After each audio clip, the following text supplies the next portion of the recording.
आपल्या आठवले सांस्कृतिक मंचाच्या गेल्या वेळच्या कार्यक्रमामध्ये आता आपल्यापैकी जे जे उपस्थित असतील त्यांना माहिती आहे की डॉक्टर प्रतिभाताईंनी आपल्याला पूर्वांचलावर अतिशय सुरेख माहिती दिली.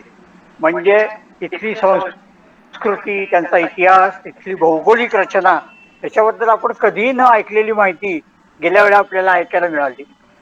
आता त्यांच्याकडे माहितीचा एवढा मोठा खजिना आहे की आपण असं ठरवलंय की आज आणि उद्या असे अजून दोन भाग करायचे. त्यातल्या आजच्या भागामध्ये भरपूर माहिती आहे कारण त्या 7 राज्य कव्हर करणार आहेत. म्हणून आपण आजचा कार्यक्रम 1.5 तास ठेवलाय. तर आपण आता सुरू करतोय पूर्वांचल भाग 2. प्रतिभाताई, तुम्ही सूत्र हातात घेऊ शकता. ओके. नमस्कार. अ, गेल्या वेळेस आपण पूर्वाचलची थोडीशी पार्श्वभूमी जी आहे ती जाणून घेतली होती आणि आज आता थोडं त्याच्या पुढचं आपल्याला जाणून घ्यायचं आहे, ते म्हणजे 7 राज्यांच्या विषयी. परंतु मला असं वाटतं की मी सुरुवातीला ॲटलिस्ट एक 10 मिनटं मी तिथं कशा प्रकारे काम सुरू करायला लागले, काय करते आणि गेले 20 वर्षात कसं घडलंय ते एक 10 ते 15 मिनिटात. म्हणजे दर दिवाळीला मी तिकडे जाते. साधारणपणे दिवाळीला आपण दीपोत्सव असतो, दीपयज्ञ असतो आपल्याकडनं. पण गेल्या 20 वर्षात नो डाऊट गेल्या वर्षी आणि त्याच्या आधीच्या वर्षी बिकॉज ऑफ करोना मी जाऊ नव्हते शकलेले. तर माझा तिथं दीपोत्सव जो आपला इथे असतो दीपयज्ञ, त्याच्याऐवजी माझा दंतोत्सव किंवा दंतयज्ञ हा माझा नॉर्थ ईस्टमध्ये होत असतो.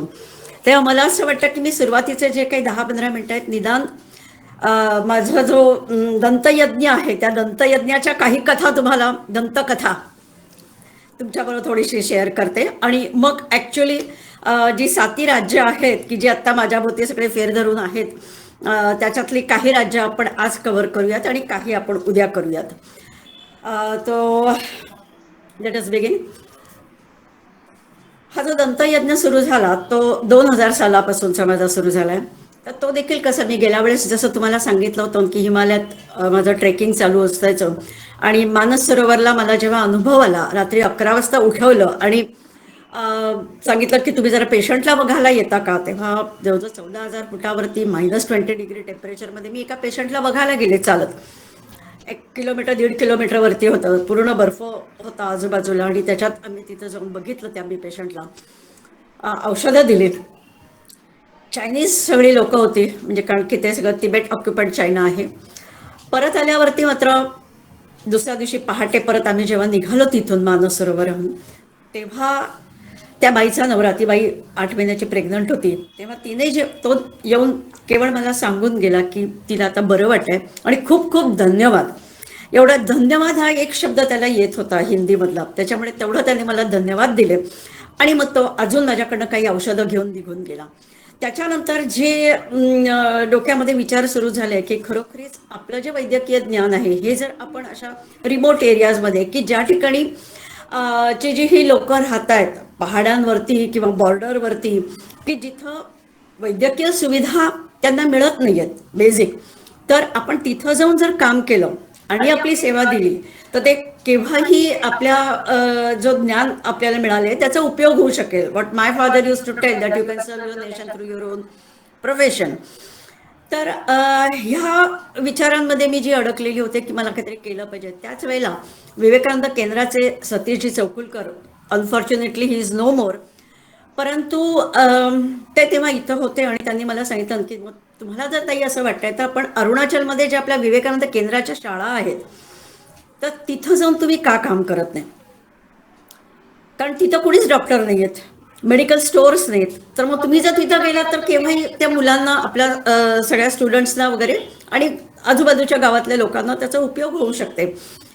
आमचं विचार चालू होतं, माझी बोलणी पण झाली त्या दृष्टीने. तिथं प्रवीणजी दाभोळकर म्हणून जे काम करत होते, होतं कसं की आपण पुष्कळदा नक्की करत असतो मनामध्ये की हो मला करायचंय करायचंय, परंतु त्याच्यासाठी देखील योग यावा लागतो किंवा वेळ यावी लागते. जेव्हा मी त्यांना सांगितलं प्रवीणजींना की माझी इच्छा आहे, तेही म्हणलं की अगदी जरूर या तुम्ही इकडे, गरज पण आहे. प्रश्न असा होता की मी जर तिथं जायचं ठरवलं तर माझ्याबरोबर मला औषधं आणायची, माझी इक्विपमेंट्स बरोबर घेऊन यायची, तरच मी तिथं ट्रीटमेंट देऊ शकेल. कारण जेव्हा माहिती होतं की तिथे मेडिकल स्टोअर्स पण 100-100 किलोमीटरपर्यंत नाही आहेत, तेव्हा सगळी पूर्व तयारी करून आणि बरोबरच सगळ्या गोष्टी इन्फ्रास्ट्रक्चरच्या नेऊन मगच मी कॅम्प्स करू शकणार होते. आणि त्याच्यासाठी मी त्यांना सांगितलं होतं की मला गाडीची व्यवस्था करावी लागेल तुम्हाला. कारण हे सगळं सामान घेऊन मी पब्लिक ट्रान्सपोर्ट, की जो इट इज व्हेरी पुअर, गेल्या वेळच्या माझ्या सेशनमध्ये मी तुम्हाला सांगितलं तसं, तर हे खूप कठीण होईल मला सगळ्या माझ्या सामानाचं घेऊन वगैरे फिरणं. त्यावेळेला त्यांनी मला सांगितलं की ताई, पण आता आपल्याकडे विवेकानंद केंद्राकडे एकही गाडी नाही, एकही व्हेकल नाहीये. 2000 साली बरोबर जानेवारी-फेब्रुवारी महिन्यात त्यांच्याकडे एक कुणीतरी डोनेशनमध्ये एक ओपन जीप दिली होती.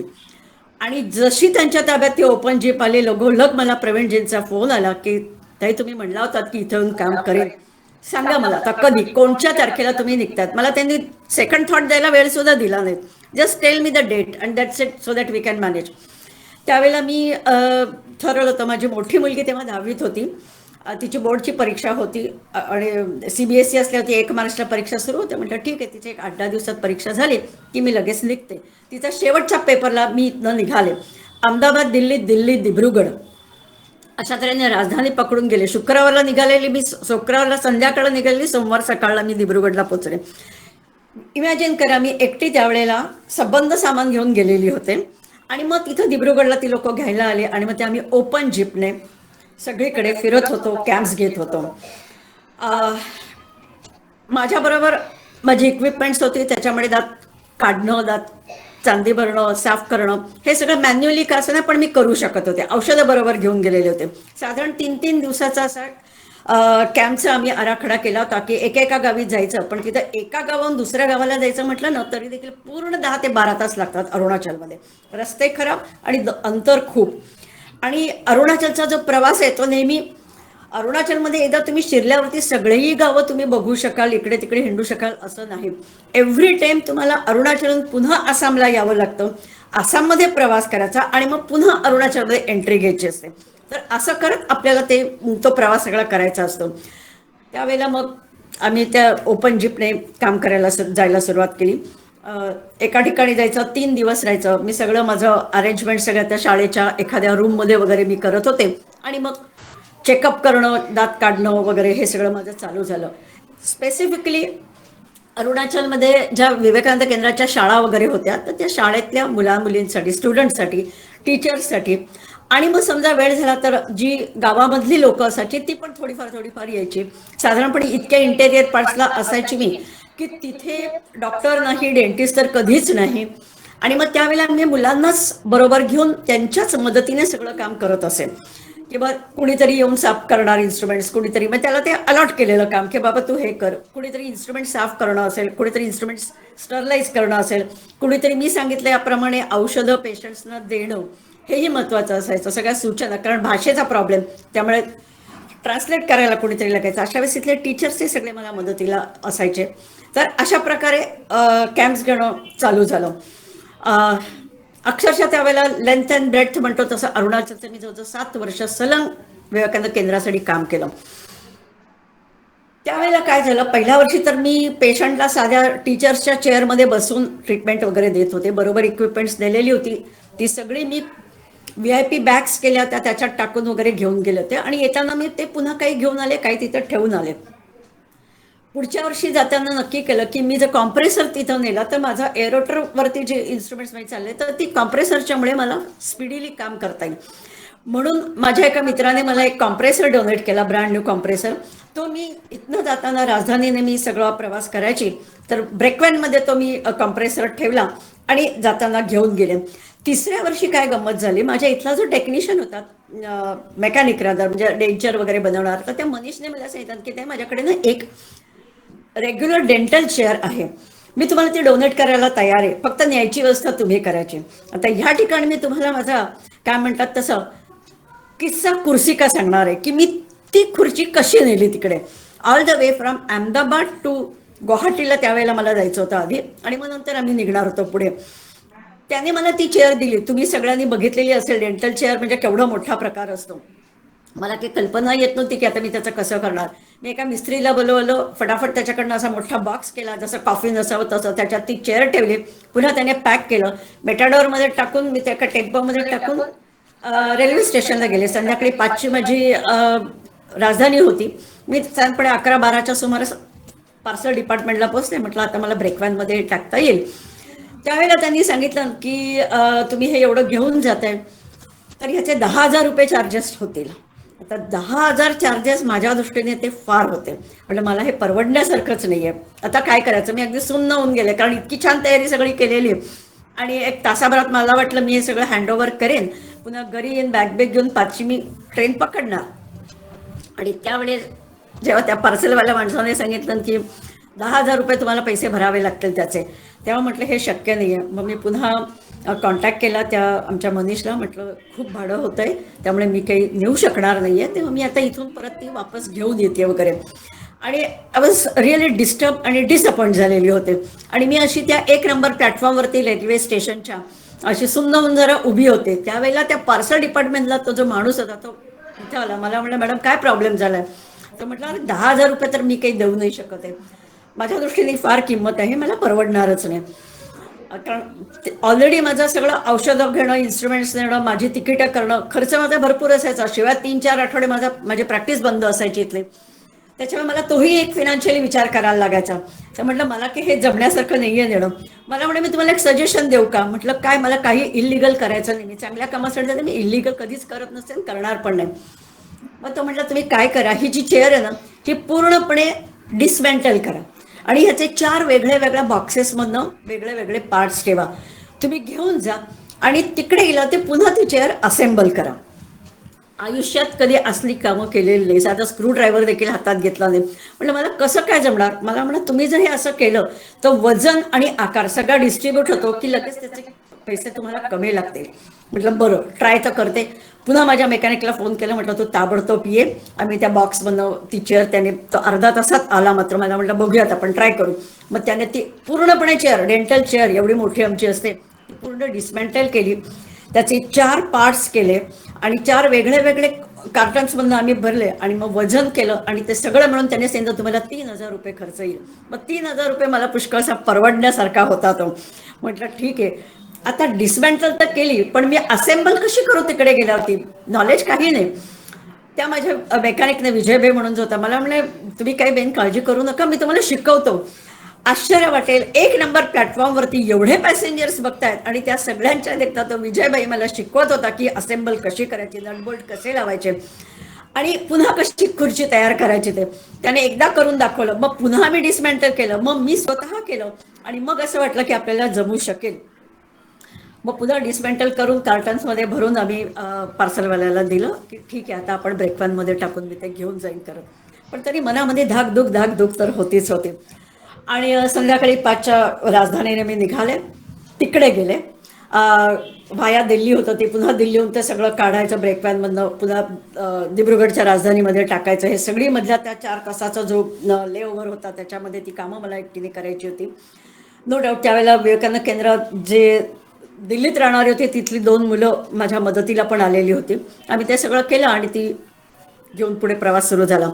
जसे गुवाहाटीला उतरल्यावरती म्हणजे जो सगळा सीन अहमदाबादच्या 1 नंबर प्लॅटफॉर्मवरती घडलेला होता की ते सगळं चेअर डिसमेंटल करणं, पॅकिंग करणं वगैरे वगैरे. आता झालं कसं, गुवाहाटीला मी पोचल्यानंतर तिथेही मला त्यांची गाडी वगैरे घ्यायला आली होती, ड्रायव्हर आलेला होता आणि अजून एक असिस्टंट आलेला होता. त्यातलं ॲक्च्युली डेंटल चेअरबद्दल जाणून जाणणारं जाणकार कोणीच नाही. मलाच काय ते कळलेलं होतं तेवढंच. शेवटी त्याला सांगितलं आपण आता ब्रेकवॅनमधनं काढूयात आणि घेऊयात. तिथे आम्ही पार्किंग लॉटमध्ये गाडी उभी होती, कारण की नक्की केलेले असतात की तिथूनच परस्पर रेल्वे स्टेशनवरूनच मी अरुणाचलला निघून जायचं. आता ते जे पार्किंग लॉटमध्ये काढल्यानंतर मला दोघंही जण ड्रायव्हर वगैरे म्हणला की दीदी आपण इथेच ती असेंबल करून बघूयात, काही प्रॉब्लेम असेल तर आपल्याला इथं कुणाला तरी निदान आपल्याला मदतीला घेता येईल. गुवाहाटी रेल्वे स्टेशनच्या पार्किंग लॉटमध्ये आम्ही ते 4ही कार्टन्स ओपन केले आणि मी तिथं खरोखरी अर्ध्या तासाच्या आत देवाची कृपा की मी ती माझी चेअर, डेंटल चेअर असेंबल करू शकले. So that was great achievement also. म्हणजे कधीच आयुष्यात असं केलेलं नाही, पण तरी देखील जेव्हा when there is a will there is a way, त्याप्रमाणे आम्ही केलं. अर्थात हे सगळं स्क्रू लावणं, टाईट करणं, अमकं तमकं हे सगळं त्या ड्रायव्हरनी करून दिलं होतं. म्हणजे मला शारीरिक मेहनत घ्यावी नाही लागली, पण तरी देखील त्यांना दाखवत त्यांच्याकडनं मी करून घेतलं आणि it was a successful story. तेव्हा हा जसा माझा एक रेग्युलर डेंटल चेअरचा म्हणून किस्सा कुर्सिका होता, त्याचा अजूनही एक किस्सा कुर्सिका घडला होता. ही जी चेअर आहे ती त्याच्यानंतर मी 3-4 वर्ष जवळजवळ रेग्युलर आम्ही ही चेअर कॅम्पमध्ये जायच्या वेळेस घेऊन जायचं, इतर सामान घेऊन जायचं. कॉम्प्रेसर माझ्यापाशी होतं, म्हणजे ऑलमोस्ट माझा डेंटल सेटअप तयार झालेला होता. मी प्रत्येक वेळी जाताना नवीन इक्विपमेंट तिथं ठेवायची आणि मग ती तिथंच ठेवायची, घेऊन जायचं, तिथं ठेवायचं की ते मला पुन्हा पुढच्या कॅम्पच्या वेळेस कामास येणार. असे 3-4 वर्ष गेल्यानंतर जेव्हा विवेकानंद केंद्राच्या शाळांमध्ये काम करत होते, पण ते naturally limited to school children असं होतं आणि स्टाफ म्हणा किंवा आजूबाजूचे थोडेफार लोक. त्याच वेळेला सेवा भारतीचे जे सुरेंद्रजी तडखलकर म्हणून आहेत, तर त्यांनी मला सांगितलं की ताई तुम्ही शाळेच्या मुलांसाठी करताय तर चांगलंच आहे, पण तरी देखील आपल्या या बॉर्डर प्लेसेसवरती, हाय हिल्सवरती जी लोक राहत आहेत, आपल्याला आता लोकांमध्ये जाऊन सुद्धा काम केलं पाहिजे, तर त्या लोकांना आपण भारतीय आहोत याची जाणीव होईल आणि आपण त्यांच्यासाठी काही करतोय हेही त्यांच्या लक्षात येईल. तर आपण आता गावांमधनं पण कॅम्प्स घेऊयात. मग विवेकानंद केंद्राच्यासाठी 1-2 कॅम्प आणि नंतर अखिल भारतीय विद्यार्थी परिषद किंवा सेवा भारती यांच्यासाठी कॅम्प्स घेणं सुरू केलं आणि जवळजवळ 2010 पर्यंत मी ती डेंटल चेअर वगैरे घेऊन काम करत होते. 2010 मध्ये सुरेंद्रजी मला म्हणले की आपण हे सगळं सामान जे आहे ते आपण जर एका ठिकाणी मेघालयात ठेवलं, आपल्याकडे मेघालयात जागा आहे, तर तिथं जर ठेवलं तर आम्ही महिन्यातनं एकदा किंवा दोनदा कोणत्या तरी बिहारमधनं वगैरे डॉक्टरला बोलवून इथं कॅम्प्स घेऊ शकतो, डेंटिस्टला बोलवून. आय सेड फाईन, आपण काम करूयात तसं. आणि मग आम्ही मेघालयातलं जे गारो हिल्स आहेत तिथं बरकोना म्हणून एक ठिकाण आहे, त्या ठिकाणी संघाच्या तर्फे अशी जागा घेतलेली होती. मग तिथल्या एका रूममध्ये ही डेंटल चेअर, माझं कॉम्प्रेसर आणि सगळं जे युनिट असतं ते सगळं आम्ही तिथं 1 दिवसात एस्टॅब्लिश केलं. पाण्याचं कनेक्शन घेतलं, ड्रेनेजचं कनेक्शन दिलं आणि रेग्युलर डेंटल क्लिनिक 2011 का 10 मध्ये आम्ही सुरू केलं. उद्घाटन वगैरे झालं खूप चांगल्या रीतीने आणि नंतर ते दर महिन्याला कुणीतरी कुचबिहार म्हणा किंवा आजूबाजूच्या ह्याच्यातनं 1-2 डेंटिस्टला असे बोलवायचे आणि डेंटल कॅम्प्स तिथं ते घेत होते. झालं कसं, आता माझं डेंटल चेअर आणि युनिट हे सगळं तर मी तिथं ठेवून दिलं, पण आता नेक्स्ट इयरला मला जेव्हा कॅम्प्स घ्यायचे होते तेव्हा काय करायचं. मग त्यावेळेला मी विचार केला की बेटर राहील की मी जर एखादा फोल्डिंग डेंटल चेअर, फोल्डिंग सगळ्या गोष्टी, माझं युनिट वगैरे असं जर मी एक तयार केलं, असेंबल केलं, हात धुण्यासाठी म्हणून मला वॉश बेसिन लागतं, पेशंटला थुकण्यासाठी म्हणून पण स्पिटून लागतं, हे सगळं फोल्डिंग जर केलं आणि पेट्यांमधनं ठेवलं तर ते खूप इझी होईल. त्याप्रमाणे मी इथं डिझाईन देऊन माझ्या त्या माणसांच्याकडनं सगळ्या गोष्टी मी तयार केल्या आणि मग ते सगळं मी ट्रकमध्ये घालून ते 1 महिना आधी जवळजवळ गुवाहाटीला पाठवलं. त्यावेळेला सुरुवातीचे 2 कॅम्प्स मला विद्यार्थी परिषदेसाठी घ्यायचे होते. विद्यार्थी परिषदेसाठी अशा तऱ्हेने घ्यायचं होते कॅम्प्स की साधारणपणे विद्यार्थी परिषदेची जी कामं असतात, ती जी मुलं असतात, त्यांचे जे प्रचारक म्हणूयात आपण, त्यांचे कार्यकर्ते जे असतात ते कॉलेजेसमधनं कामं करतात. आता कॉलेजमध्ये त्यांना एंट्री घेण्यासाठी म्हणून किंवा त्या गावात एंट्री घेण्यासाठी म्हणून ते माझे कॅम्प्स ऑर्गनाईज करायचे की तिथं गेल्यानंतर मग जे यंगस्टर्स यायचे कॅम्प्समधनं की त्यांना ते हाताशी घ्यायचे आणि मग त्यात once the camps get over मग ते रेग्युलर त्या मुलांच्या संपर्कात यायचे आणि मग विद्यार्थी परिषदेची कामं वगैरे ते करू शकायचे. तर त्याप्रमाणे माझं ते होतं आणि 1 महिनाभर आधीच मी खरं म्हणजे ट्रकमधनं ते पाठवून दिलं होतं. पोहोचेपर्यंत रोजची मी चौकशी करत होते की पोचलं का नाही, पोचलं का नाही, पण तरीही माझं सामान तिथं पोचलेलं नव्हतं. मी ज्या दिवशी तिथं पोचले त्याही दिवशी असं झालं की पोचलेलं नव्हतं सामान. शेवटी मी आणि श्रीहरी विद्यार्थी परिषदेचे आम्ही दोघंही जण त्या वेअरहाऊसला गेलो की ज्या ठिकाणी हे ट्रान्सपोर्टरचे ट्रक्स वगैरे सगळे येतात त्या ठिकाणी गेलो. तर त्यांनी सांगितलं नाही आम्हाला काही अजून इन्फॉर्मेशन नाही, अमकं नाही तमकं नाही. मग मात्र मी जाम भडकले, म्हटलं इतकं तुमच्यापाशी सगळे डॉक्युमेंट्स आम्ही दिलेले आहेत आणि तुम्ही काही कसं करत नाही. तर आधी तर सगळी टोलवाटोलवी उडवाउडवीची उत्तरं. नक्की केलं की इथंच ऑफिसमध्ये आज बसून राहायचं त्यांच्या. तुम्हाला माहिती आहे सगळे जे वेअर हाऊसेस असतात ना हे नेहमी गावाच्या बाहेर, तर गुवाहाटीच्या बाहेर होत होते साधारण. तर मी आणि श्रीहरी आम्ही दोघे जण तिथं गेलो आणि ऑफिसमध्येच त्या माणसाच्या मॅनेजरच्या ऑफिसमध्ये मी बसून राहिले. त्याला सांगितलं जोपर्यंत तू माझं सामान माझ्या हवाली करत नाहीस तोपर्यंत मी ऑफिसमधनं बाहेर जाणार नाही, कम व्हॉट मे. कारण ऑलरेडी 1 दिवस मला लेट झाला होता, कारण तिथं अरुणाचलमध्ये म्हणजे तो भानगड अशी असते की तुम्ही एकदा कमिट केलं की ह्या ठिकाणी कॅम्प आहे किंवा आम्ही हे काही काम करणार आहोत आणि त्या दिवशी तुम्ही झाल्यानंतर अक्षरशः ती लोक तुम्हाला मारायला येतात, इतकी हेडी असतात. प्रेम करतात भरपूर, पण असं काही घडलं की लगेच ते मारायलाही कमी करत नाही. त्याच्यामुळे मला भयंकर टेन्शन होतं की अरुणाचलमध्ये जो काम करणारा नीरव म्हणून होता, म्हटलं तो कसा फेस करणार आहे आता ह्या इतक्या लोकांना कॅम्पच्या वेळेस. कारण आम्हीच अजून तिथं पोहोचलो नाही तर कॅम्प तो घेणार तरी कसा. दुपार झाली, संध्याकाळ ऑलमोस्ट होत आली, 4 वाजत आले आणि आपला तो म्हणत होता की नाही नाही येईल, असं करा. त्या दिवशी नेमका शनिवार होता. म्हटलं आता उद्या रविवार आहे, म्हणजे उद्या पुन्हा काही होणार नाही काम. म्हटलं जोपर्यंत मला माझं सामान मिळत नाही मी तुमचं ऑफिस सोडणार नाही. मग त्या लोकांच्या लक्षात आलं की ही बाई फारच जबरदस्त दिसते. तर म्हणाले की आम्ही काय करू आता. म्हटलं काही नाही, तुम्ही आता एक व्हेकल घ्या, दोघांना म्हटलं त्या व्हेकलवर आयदर बाईक और कार, आणि म्हटलं उलट्या दिशेने जा आणि तो ट्रक कुठे अडकलाय तो बघा ना म्हटलं तुम्हाला, कारण की तो ट्रकचा ड्रायव्हर उचलायचाच नाही फोन, त्यामुळे कळायला मार्ग नाही त्याचं लोकेशन काय येते. मग शेवटी हो नाही करता करता तयार झाले. 2 जणांना घेऊन त्यांनी बाईकवरनं पाठवलं उलट्या दिशेने. जवळजवळ 2 तासानंतर त्या लोकांना तो ट्रक सापडला. आरामात तो ड्रायव्हर बसलेला होता तिथे. मग त्याला सांगितलं की आता तुझी नोकरी जाईल बाबा, तू ताबडतोब आता निघ. मग त्या ट्रकला घेऊन ती लोक आले. जवळजवळ 12 वाजून गेले होते तेव्हा, रात्रीचे 12. म्हणजे तुम्ही विचार करा, सकाळी 8 वाजल्यापासून मी त्याच्या ऑफिसमध्ये बसलेली होते आणि रात्री 12 वाजून गेले. त्याच्यानंतर मला ट्रक तो आला. त्यांनी आम्हाला सामान हँडओव्हर केलं आणि 1:30 वाजता आम्ही त्याचं ऑफिस सोडलं आणि अरुणाचलच्या प्रवासाला गेलो. तेव्हा हे दोन्ही माझे किस्से कुर्सी का लोक पॉलिटिशियन्स असतात त्यांच्या दृष्टीने फार महत्त्वाचे असतात, पण माझ्या दृष्टीने हे अशा तऱ्हेने महत्त्वाचे किस्से सगळे घडलेले होते. आणि रेग्युलर ह्याच्यावरती माझ्या या डेंटल चेअर युनिटने वगैरे आम्ही कामं करायला लागले. आणखीन 1-2 वर्ष गेल्यानंतर काही काही मला अवॉर्ड्सची मिळत गेली होती. नॅशनल लेवलची अवॉर्ड्स मिळाले. केशवसृष्टीचा होता, त्याच्यामध्ये जो अवॉर्ड मनी यायचा तो मी सगळं नॉर्थ ईस्टसाठी म्हणूनच द्यायचं ठरवलेलं होतं. आणि मग आम्ही जे जे पैसे आले त्याच्यातनं आम्ही जवळजवळ एक तर एस्टॅब्लिश केलंच होतं डेंटल क्लिनिक बरकोनाला.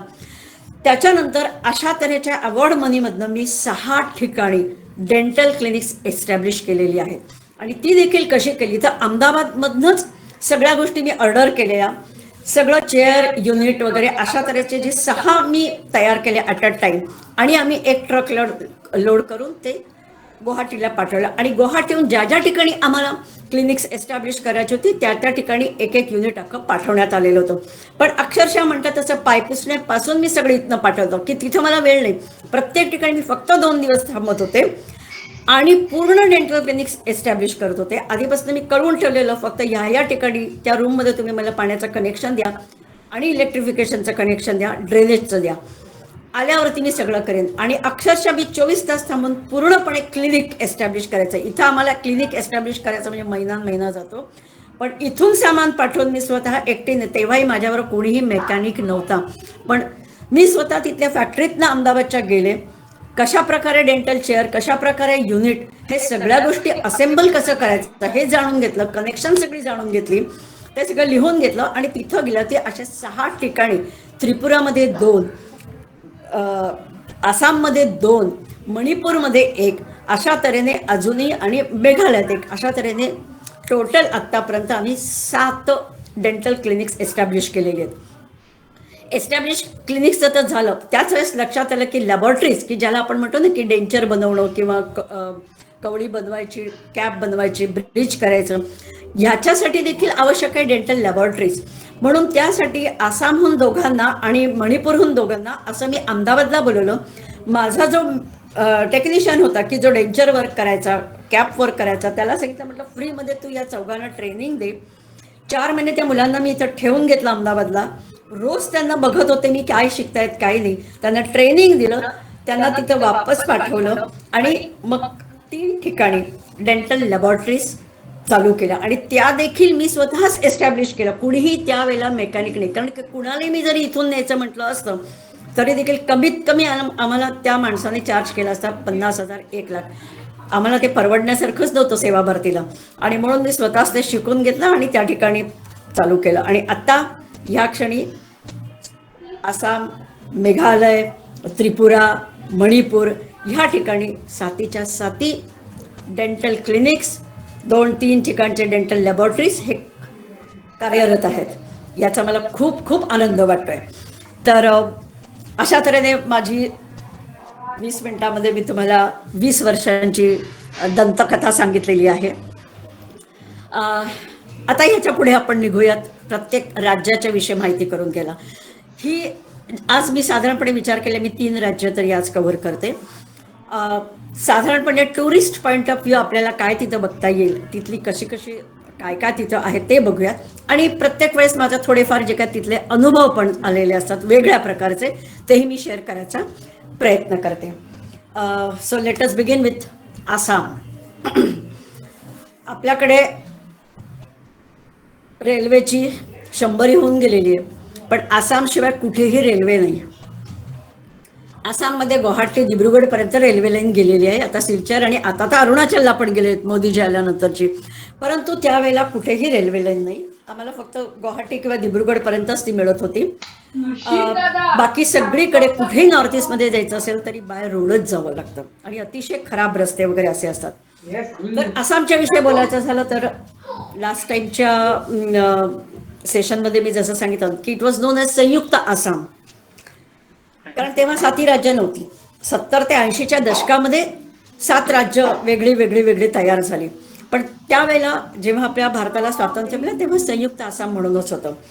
जवळजवळ 600 वर्ष अहम राजांनी ह्या आसामवरती राज्य केलेलं आहे आणि अतिशय बहादूर अशी शूरवीर अशी ही अहम लोक होती की ज्यांनी राज्य केलं. आणि त्या अहम राजांमुळे, त्यांच्या सेनापतींच्यामुळे जवळजवळ 600 वर्षापर्यंत मुघलांना थोपवून धरण्यात आलं.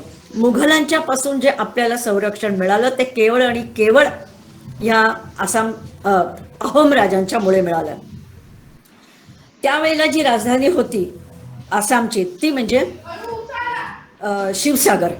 आत्ता जी आपण म्हणतो राजधानी ते गुवाहाटी नाही, पण गुवाहाटी आणि दिसपूर ही या दोन्ही ट्विन सिटीज आहेत. तर दिसपूर ही आताची राजधानी आहे आसामची, पण त्यावेळेला आसामची जी राजधानी होती ती होती शिवसागर.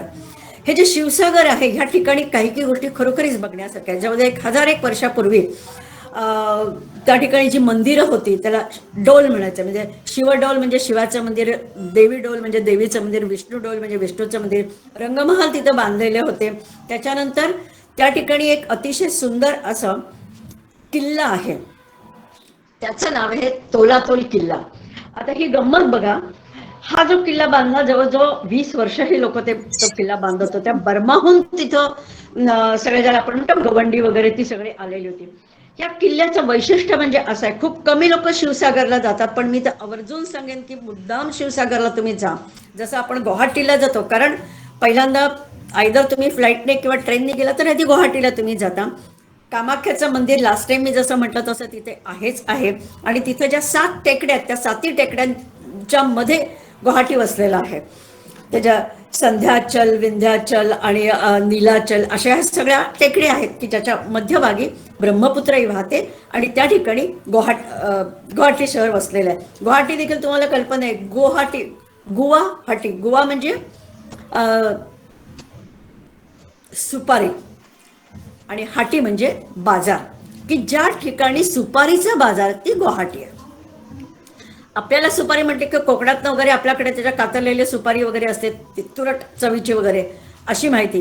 परंतु आसाममध्ये किंवा फॉर दॅट मॅटर नॉर्थ ईस्टमधली जी सुपारी आहे ती अतिशय तिखट असते. इतकी तिखट की तुम्ही थोडासा जरी तुकडा खायचं म्हटलं तरी प्रचंड तिखट लागतं की तुम्ही आपल्यासारखे लोक ते खाऊच शकत नाही आणि लगोलग तोंड लाल होतो.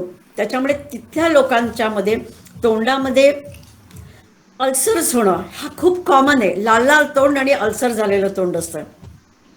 तर हे त्या गुवाहाटीचं वैशिष्ट्य की गुवाहाटी म्हणजे सुपारीचा बाजार. आता त्यावेळेची राजधानी होती ती शिवसागर.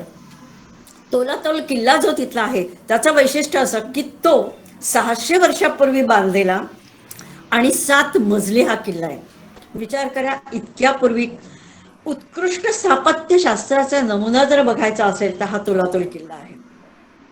गंमत म्हणजे 7 मजली जी आहेत त्याच्यातली 5 मजली जमिनीच्या खालती आहेत आणि 2 मजलीच फक्त जमिनीच्या वरती आहेत. आपण पिरॅमिड्सच्या बद्दल वगैरे केवढं तरी बोलत असतो, पण आपल्याच देशात आपल्या या ठिकाणी अशा 7-7 मजली किल्ले आहेत बांधलेले. आता हा किल्ला देखील इतका दूरदर्शीपणा लक्षात ठेवून धूर्तपणाने आणि विचारपूर्वक तो बांधलेला आहे. प्रचंड मोठा किल्ला आहे हा. 7 मजली आहे, पण आश्चर्याची गोष्ट म्हणजे शेवटच्या मजल्यापर्यंत देखील म्हणजे अजूनही जिने वगैरे सगळे व्यवस्थित आहे. हवा आणि उजेड सगळीकडे उत्तम प्रकारे तुम्हाला बघायला मिळेल. म्हणजे कुठेही असं नाहीये की कोंदट वाटते का काय. जिन्यातनं देखील भरपूर प्रकाश तुम्हाला दिसत असतो. तर अशा प्रकारचा खूप वेगळ्या धर्तीवरचा हा तोलातोल किल्ला आहे. या ठिकाणी त्यांचा दरबार आहेत, राजांचे, राण्यांचे, सेनापतींचे वेगळे आपण काय म्हणू, दरबारगृह, नृत्यगृह, रसोईगृह हे सगळे त्यांचे आहेत. इतकंच नाही तर तिथं बाळंतपणीचं खोली सुद्धा आहे. आणि ह्या सगळ्या किल्ल्याला उत्तम तऱ्हेने पाण्याची व्यवस्था आहे आणि ड्रेनेजची व्यवस्था उत्तम तऱ्हेने केली आहे. सगळ्यात महत्वाचं की समजा काही इमर्जन्सी आली तर राजाला म्हणा किंवा सेनापती किंवा त्यांची जी फॅमिली मेंबर्स असतील त्यांच्या रेस्क्यूसाठी म्हणून खालच्या बाजूने भुयारी मार्ग काढलेले आहेत, रस्ते काढलेले आहेत. आणि हे जवळजवळ 2 ते 3 किलोमीटरपर्यंत हे भुयारी रस्ते गेलेले आहेत. आणि हे कुठे ओपन होतात तर नदी किनारी. आणि त्या नदीच्या काठी कायम बोटी उभ्या असायच्या, त्यांच्या नावा असताच्या. म्हणजे काही इमर्जन्सी असेल तर ह्या भुयारी मार्गातनं ती लोक बाहेर पडायचे आणि नावेत बसून जलमार्गाने दुसरीकडे सुटका करून घेत होते. तर अतिशय सुरेख असं तिथं अजूनही तुम्हाला त्या काळच्या तोफा वगैरे सगळ्या बघायला मिळतात त्या किल्ल्यावरच्या. हे जसं शिवसागर आहे तसं शिवसागरला अजून एक महत्वाची गोष्ट आहे, त्याला ते म्हणतात मेडन. म्हणजे काय, एक प्रकारचे डोम्स आहेत. मोर दॅन 100 डोम्स तुम्हाला शिवसागरला बघायला मिळतात. आता डोम्स काय आहेत तर पूर्वी असं होतं, हे जे सेनापती किंवा राजे यांचा जेव्हा मृत्यू व्हायचा तेव्हा मेल्यानंतर जमिनीच्या खालती 8-1 फूट 7-8 फूट खालती खोल खड्डा ठेवायचा, त्याच्यामध्ये ते मृतदेह ठेवायचा. आणि त्या मृतदेहाच्या बरोबर त्या स्टेटस प्रमाणे, त्या मृत व्यक्तीच्या स्टेटस प्रमाणे त्याचे जड जवाहिर, त्याच्या ज्या काही स्वतःच्या वस्तू वगैरे असतील, मग स्त्री असू दे पुरुष असू दे, ते सगळं त्या ठिकाणी ठेवण्यात यायचं. आणि मग तो खड्डा पुन्हा भरून टाकायचे. आणि नुसतेच तो खड्डा भरायचा असं नाही, तर त्याच्यावरती एक असं टेकडीसारखे आणखीन माती जमा करून टेकडीसारखे बनवायचे आणि त्याला ते डोम, त्याला मेडन म्हणतात. आणि अशा तऱ्हेचे जवळजवळ 100हून अधिक असे डोम्स तुम्हाला त्या ठिकाणी बघायला मिळतात. गंमत अशी झाली की ज्या वेळेला ब्रिटिशर्स आपल्यावरती राज्य करत होते तेव्हा असंच कोणीतरी अस्मिस लोकांपैकी फुटीर वृत्तीचा की ज्याने त्या ब्रिटिशर्सना सांगितलं की हे जे डोम्स आहेत ह्याच्या आतमध्ये सेंटरला मृतदेहाच्या बरोबर जडजीवाहिर सगळे पैसा संपत्ती अशी ठेवली गेलेली आहे. आणि मग आता ते ओपन कसं करणार, कारण ते तर सगळ्यांना कळून जाईल. ब्रिटिशर्सनी काय केलं, फक्त एक डोम जो होता त्याच्या बाजूला एक खड्डा खणला आणि नंतर सेंटर ऑफ दॅट डोम पर्यंत त्यांनी एक भुयारी रस्ता केला, एक 15 ते 20 फुटाचा. आणि तेव्हा तर अर्थात नॅचरली इतकी वर्ष गेल्यावरती मृतदेह तर शक्यच होतं, सगळीच माती होती, पण प्रचंड मोठ्या प्रमाणात प्रत्येक मृतदेहापाशी त्यांना संपत्ती जडजवाहीर मिळाले. प्रत्येकसाठी म्हणून त्यांनी नाही केलं. पुन्हा एका डोमच्या सेंटरपासून पुन्हा ते दुसऱ्या डोमच्या सेंटरपर्यंत भुयारी रस्त्यानेच त्यांनी खोदून काढला आणि गेले. पुन्हा तिथली संपत्ती घेतली, तिथला सगळा जो काही खजिना होता तो हे केला. असं करत करत करत जे 100हून अधिक डोम्स इथं आहेत तिथल्या सगळ्या ठिकाणची संपत्ती आणि खजिना जो होता तो सगळा ब्रिटिशर्सनी लुटून इंग्लंडला पाठवलेला होता. आता जो तुम्ही बघाल तर कुठेही काहीही तुम्हाला मिळणार नाहीये ते. So that was sad part of it. तर अशा तऱ्हेचे जे मेडल्स आहेत, डोम्स आहेत, तेही तुम्हाला काही काही ठिकाणी अजून बघायला मिळतात. त्या ठिकाणी कशा प्रकारे त्यांनी त्या मृतदेहावरती बांधणी करण्यात येते वगैरे तोही एक वेगळा प्रकार आपल्याला तिथं बघायला मिळतो. तर हे थोडंसं ह्या शिवसागरच्या बद्दल. त्याच्यानंतर आपण जाऊयात दुसऱ्या ठिकाणी, ते म्हणजे काझीरंगा. तुम्हाला सगळ्यांना माहिती आहे की काझीरंगाचं जंगल हे अतिशय युनिहॉर्न रायनोसाठी म्हणून फेमस आहे, हत्तींसाठी फेमस आहे. जवळजवळ 50-1 वर्षापूर्वी रॉबिन रॉबिनदा म्हणून त्यांना प्रेमाने म्हटलं जायचं. त्या रॉबिनने की who was fond of wild animals, wildlife, आणि हे सगळे जंगलांच्यासाठी म्हणून ह्याच्या सफारी वगैरे तयार करणं, त्यांना त्यांच्यासाठी म्हणून वेगळे पार्क्स तयार करणे, ह्याच्यामध्ये ही वॉज इंटरेस्टेड. आणि त्यांनी काझीरंगाचा जो सगळा सफारी पार्क आहे तो त्या रॉबिनदांनी तिथं उभा केलेला आहे. म्हणजे आता आपल्याला जे काही काझीरंगाचं सगळं बघायला मिळतं, त्या ठिकाणी सफारी वगैरे कशा चालू झाल्यात, युनिहॉर्न गेंड्यांसाठी, हत्ती बघण्यासाठी सहजतेने तुम्हाला तिथं बघायला मिळतात. तर ते त्या रॉबिनदांनी घेतलेल्या इंटरेस्टमुळे आहे. रॉबिनदांच्या बाबतीत अजून एक सांगायचं म्हणजे असं की जवळच गोलाघाट म्हणून आहे, तोच एरिया सगळा जोरहाटच्याच आसपास जिथं काझीरंगा आहे त्या ठिकाणी गोलाघाट म्हणून आहे. आणि त्या ठिकाणी जवळजवळ 25 वर्षापूर्वी विवेकानंद केंद्रात इथे शाळा सुरू करायची होती. आणि त्यावेळेला ह्याच रॉबिनदांच्या प्रोत्साहनाने, त्यांच्या सहकार्याने, त्यांच्या मेहनतीमुळे ह्या ठिकाणी विवेकानंद केंद्राने एक शाळा सुरू केली. तुम्हाला सगळ्यांना माहिती असेल, आत्ता बऱ्याच ठिकाणी नर्मदालय म्हणून एक संस्था आहे, भारतीताई ठाकूर यांनी चालू केलेली. तर त्यावेळेला सुरुवातीला जी सगळी शाळा उभी करायची होती त्यावेळेला भारतीताई स्वतः त्या गोलाघाटच्या शाळेत होत्या आणि त्यांनी ती रॉबिनदांच्या मदतीने ती शाळा विवेकानंद केंद्राची त्या जंगलामध्ये उभी केलेली आहे. भरपूर विरोध झाला त्या. तुम्ही जर कधी माझी शाळा म्हणून त्यांचे जे आर्टिकल्स येत होते मध्यंतरी पेपरमधनं, महाराष्ट्र टाइम्समधनं, तुम्ही जर ते वाचले असतील किंवा नर्मदालय तुम्ही नुसतं वेबसाईटला जरी बघितलं तरी तुम्हाला त्यांच्याशी कॉन्टॅक्ट करता येईल, भारतीताईंशी. I am still in touch with her. तर त्या ठिकाणी ह्या रॉबिनदांनी गोलाघाटला जशी शाळेचं केलं आणि काझीरंगाच्यासाठी त्यांनी भरपूर मेहनत घेऊन तो प्रकल्प उभा केलेला आहे. कारण त्यावेळेला व्हायचं असं की गेंड्यांची शिकार व्हायची, हत्तींची शिकार व्हायची, कारण हस्तिदंतासाठी म्हणून. तर ती सगळी शिकार बंद करून त्यांना अभय देण्याकरता म्हणून ते अभयारण्य चालू झालेली होती.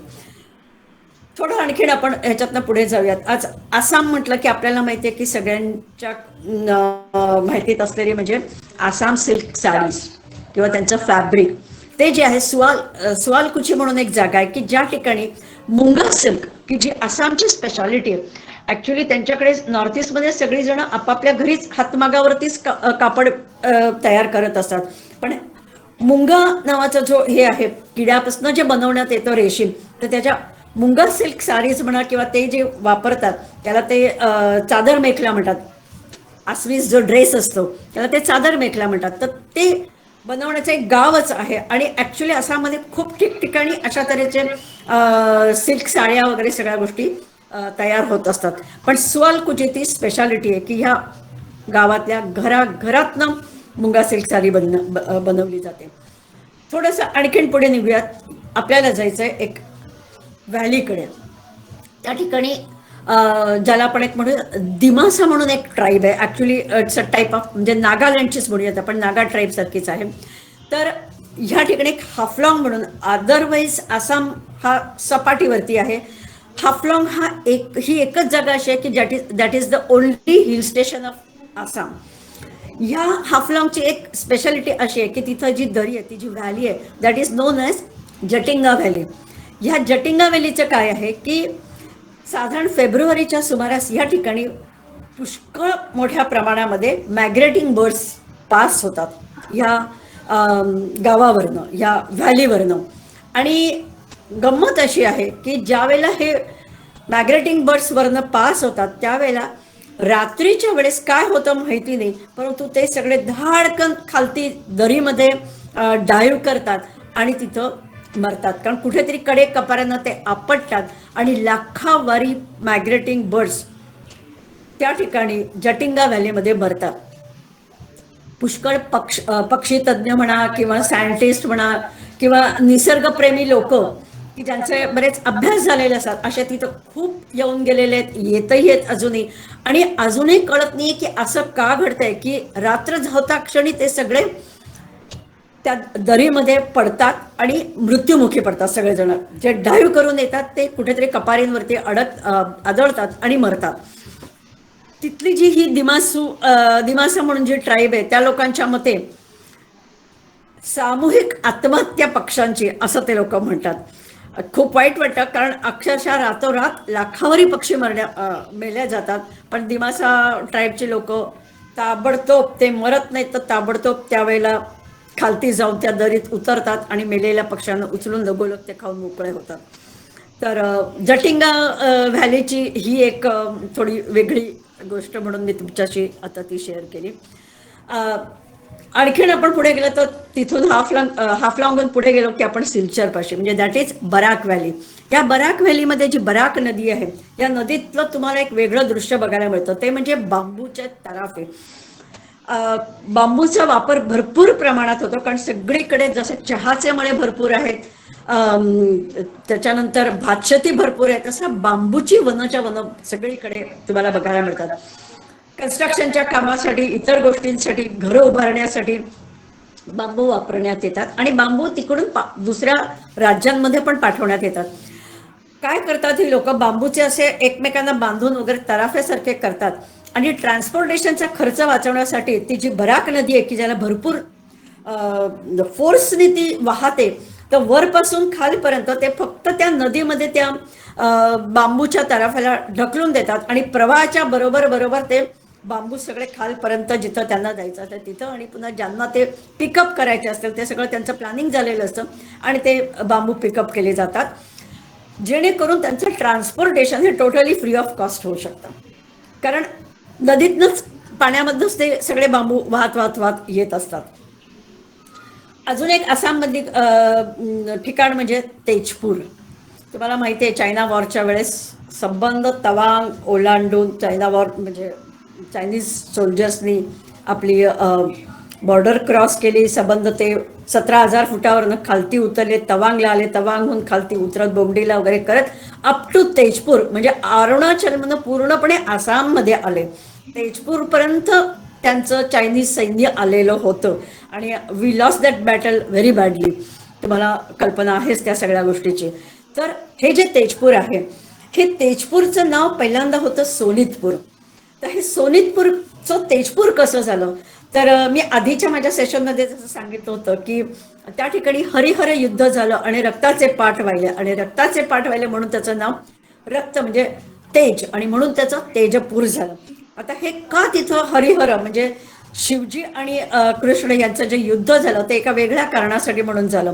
त्या ठिकाणी बाणासूर नावाचा जो राक्षस होता, त्याची मुलगी उषा अतिशय सुंदर, आणि म्हणून त्या बाणासुराने तिथं एका टेकडीवरती महाल बांधून त्या मुलीला आपल्या ठेवलं होतं की जेणेकरून कोणीही तिच्या संपर्कात येणार नाही. आणि तिच्याबरोबर तिची एक मैत्रीण राहत होती, चित्ररेखा म्हणून.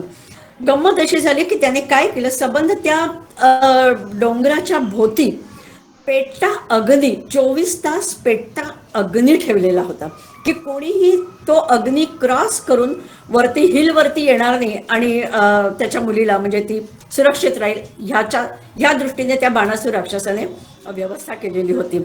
गंमत अशी झाली की कृष्णाचा जो नातू अनिरुद्ध, सॉरी, तर त्याला जेव्हा उषेच्या बद्दल कळलं तर देवर इन लव्ह विच येतात, तर त्यावेळेला ही जी तिची मैत्रीण होती चित्ररेखा, तिने त्या मायावी स्वरूपात पलंगावरती ज्या ठिकाणी द्वारकेमध्ये हा अनिरुद्ध होता त्याच्या पलंगात सकट त्या अनिरुद्धला उचललं आणि आकाशमार्गे सरळ ह्या टेकडीच्या तिथं उषा जिथं राहत होती त्या महालात आणून सोडलं.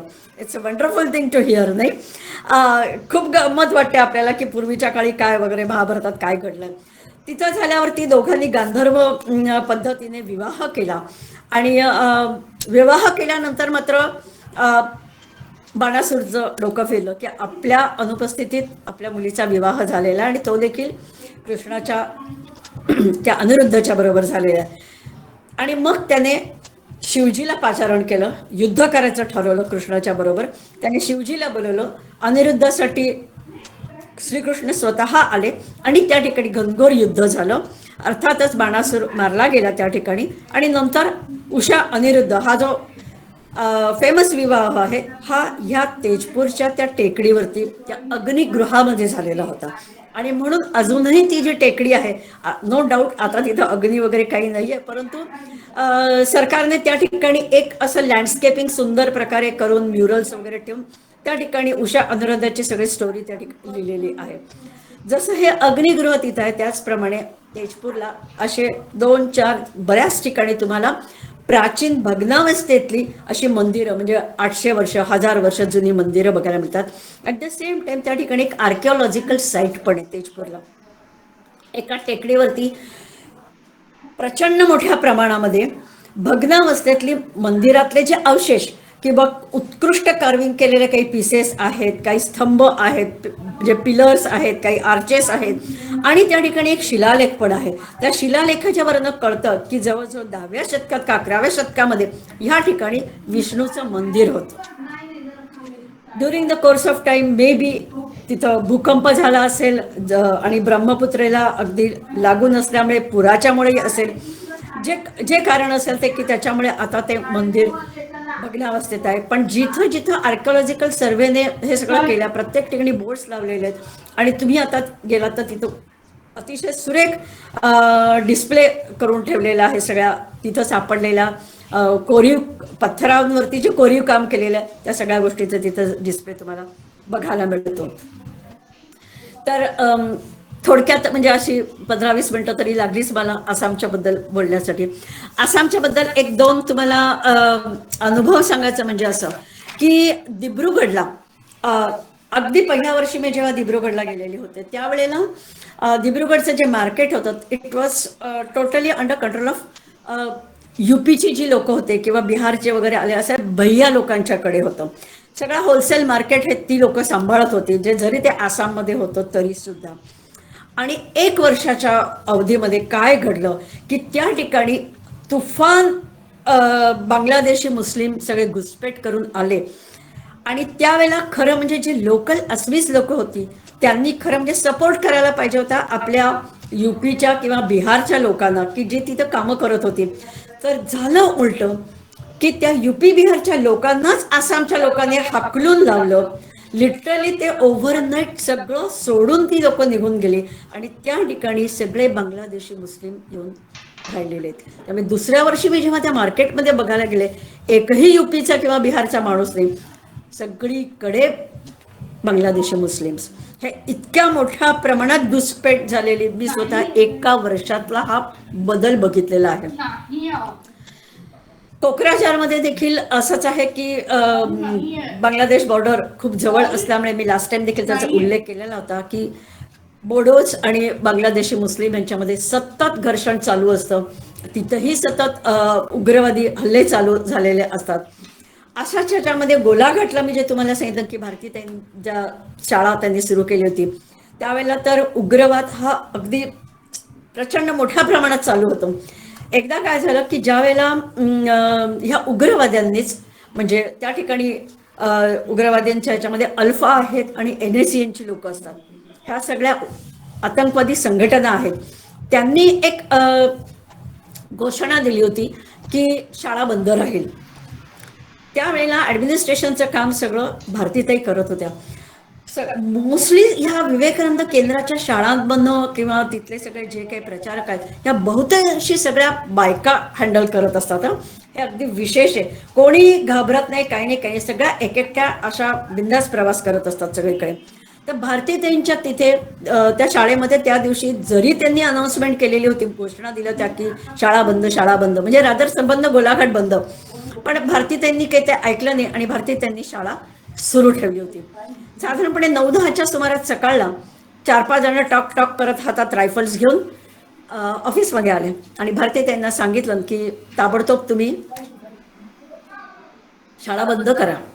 भारतीताईंनी सांगितलं मी काही शाळा बंद करणार नाही, कारण सेंट्रल गव्हर्नमेंटच्याकडनं आम्हाला काहीही ऑर्डर्स आलेल्या नाहीत आणि ह्या सगळ्या विवेकानंद केंद्राच्या शाळेत ह्या सगळ्या CBSE सिलेबसच्या वगैरे अशा असतात. आम्हाला सेंट्रलकडनं काहीही सूचना मिळालेली नाहीये बंद ठेवण्यासाठी, तेव्हा मी माझी शाळा बंद करणार नाही. खूपदा धमक्या देऊन देखील त्यांच्या लक्षात आलं की भारतीताई ऐकत नाही. भारतीताई वॉज व्हेरी अडामंट की नाही मी शाळा बंद करणारच नाही. मग त्यांनी सांगितलं की okay then we will kill you. भारतीताईंनी सरळ सांगितलं की काही हरकत नाही, तुम्ही मारा, फक्त इथं ऑफिसमध्ये खून खराबा करण्यापेक्षा आपण ग्राउंडमध्ये जाऊयात आणि तिथं तुम्ही मला मारा. आणि भारतीताई आणि त्यांच्याबरोबर ते 4-5 जे आतंकवादी आलेले होते, उग्रवादी, ते त्या ग्राउंडमध्ये आले आणि सरळ भारतीताई त्यांच्या समोर उभं राहून म्हणाल्या की नाव यू कॅन किल मी. अतिशय ब्रेव बाई, इतकी जबरदस्त की तिचा जो हा तिचा जो ॲटिट्यूड तिने जो बरोबर दाखवला की न घाबरता न डगमगता ती त्या आतंकवाद्यांच्या समोर उभी राहिली. त्या आतंकवाद्यांनाच शेवटी लाज वाटली आणि शेवटी त्यांना न मारता, त्यांना काहीही न करता आतंकवादी तिथनं निघून गेले. ही त्या गोलाघाटच्या शाळेची घटना स्वतः भारतीताईंनीच मला सांगितलेली होती.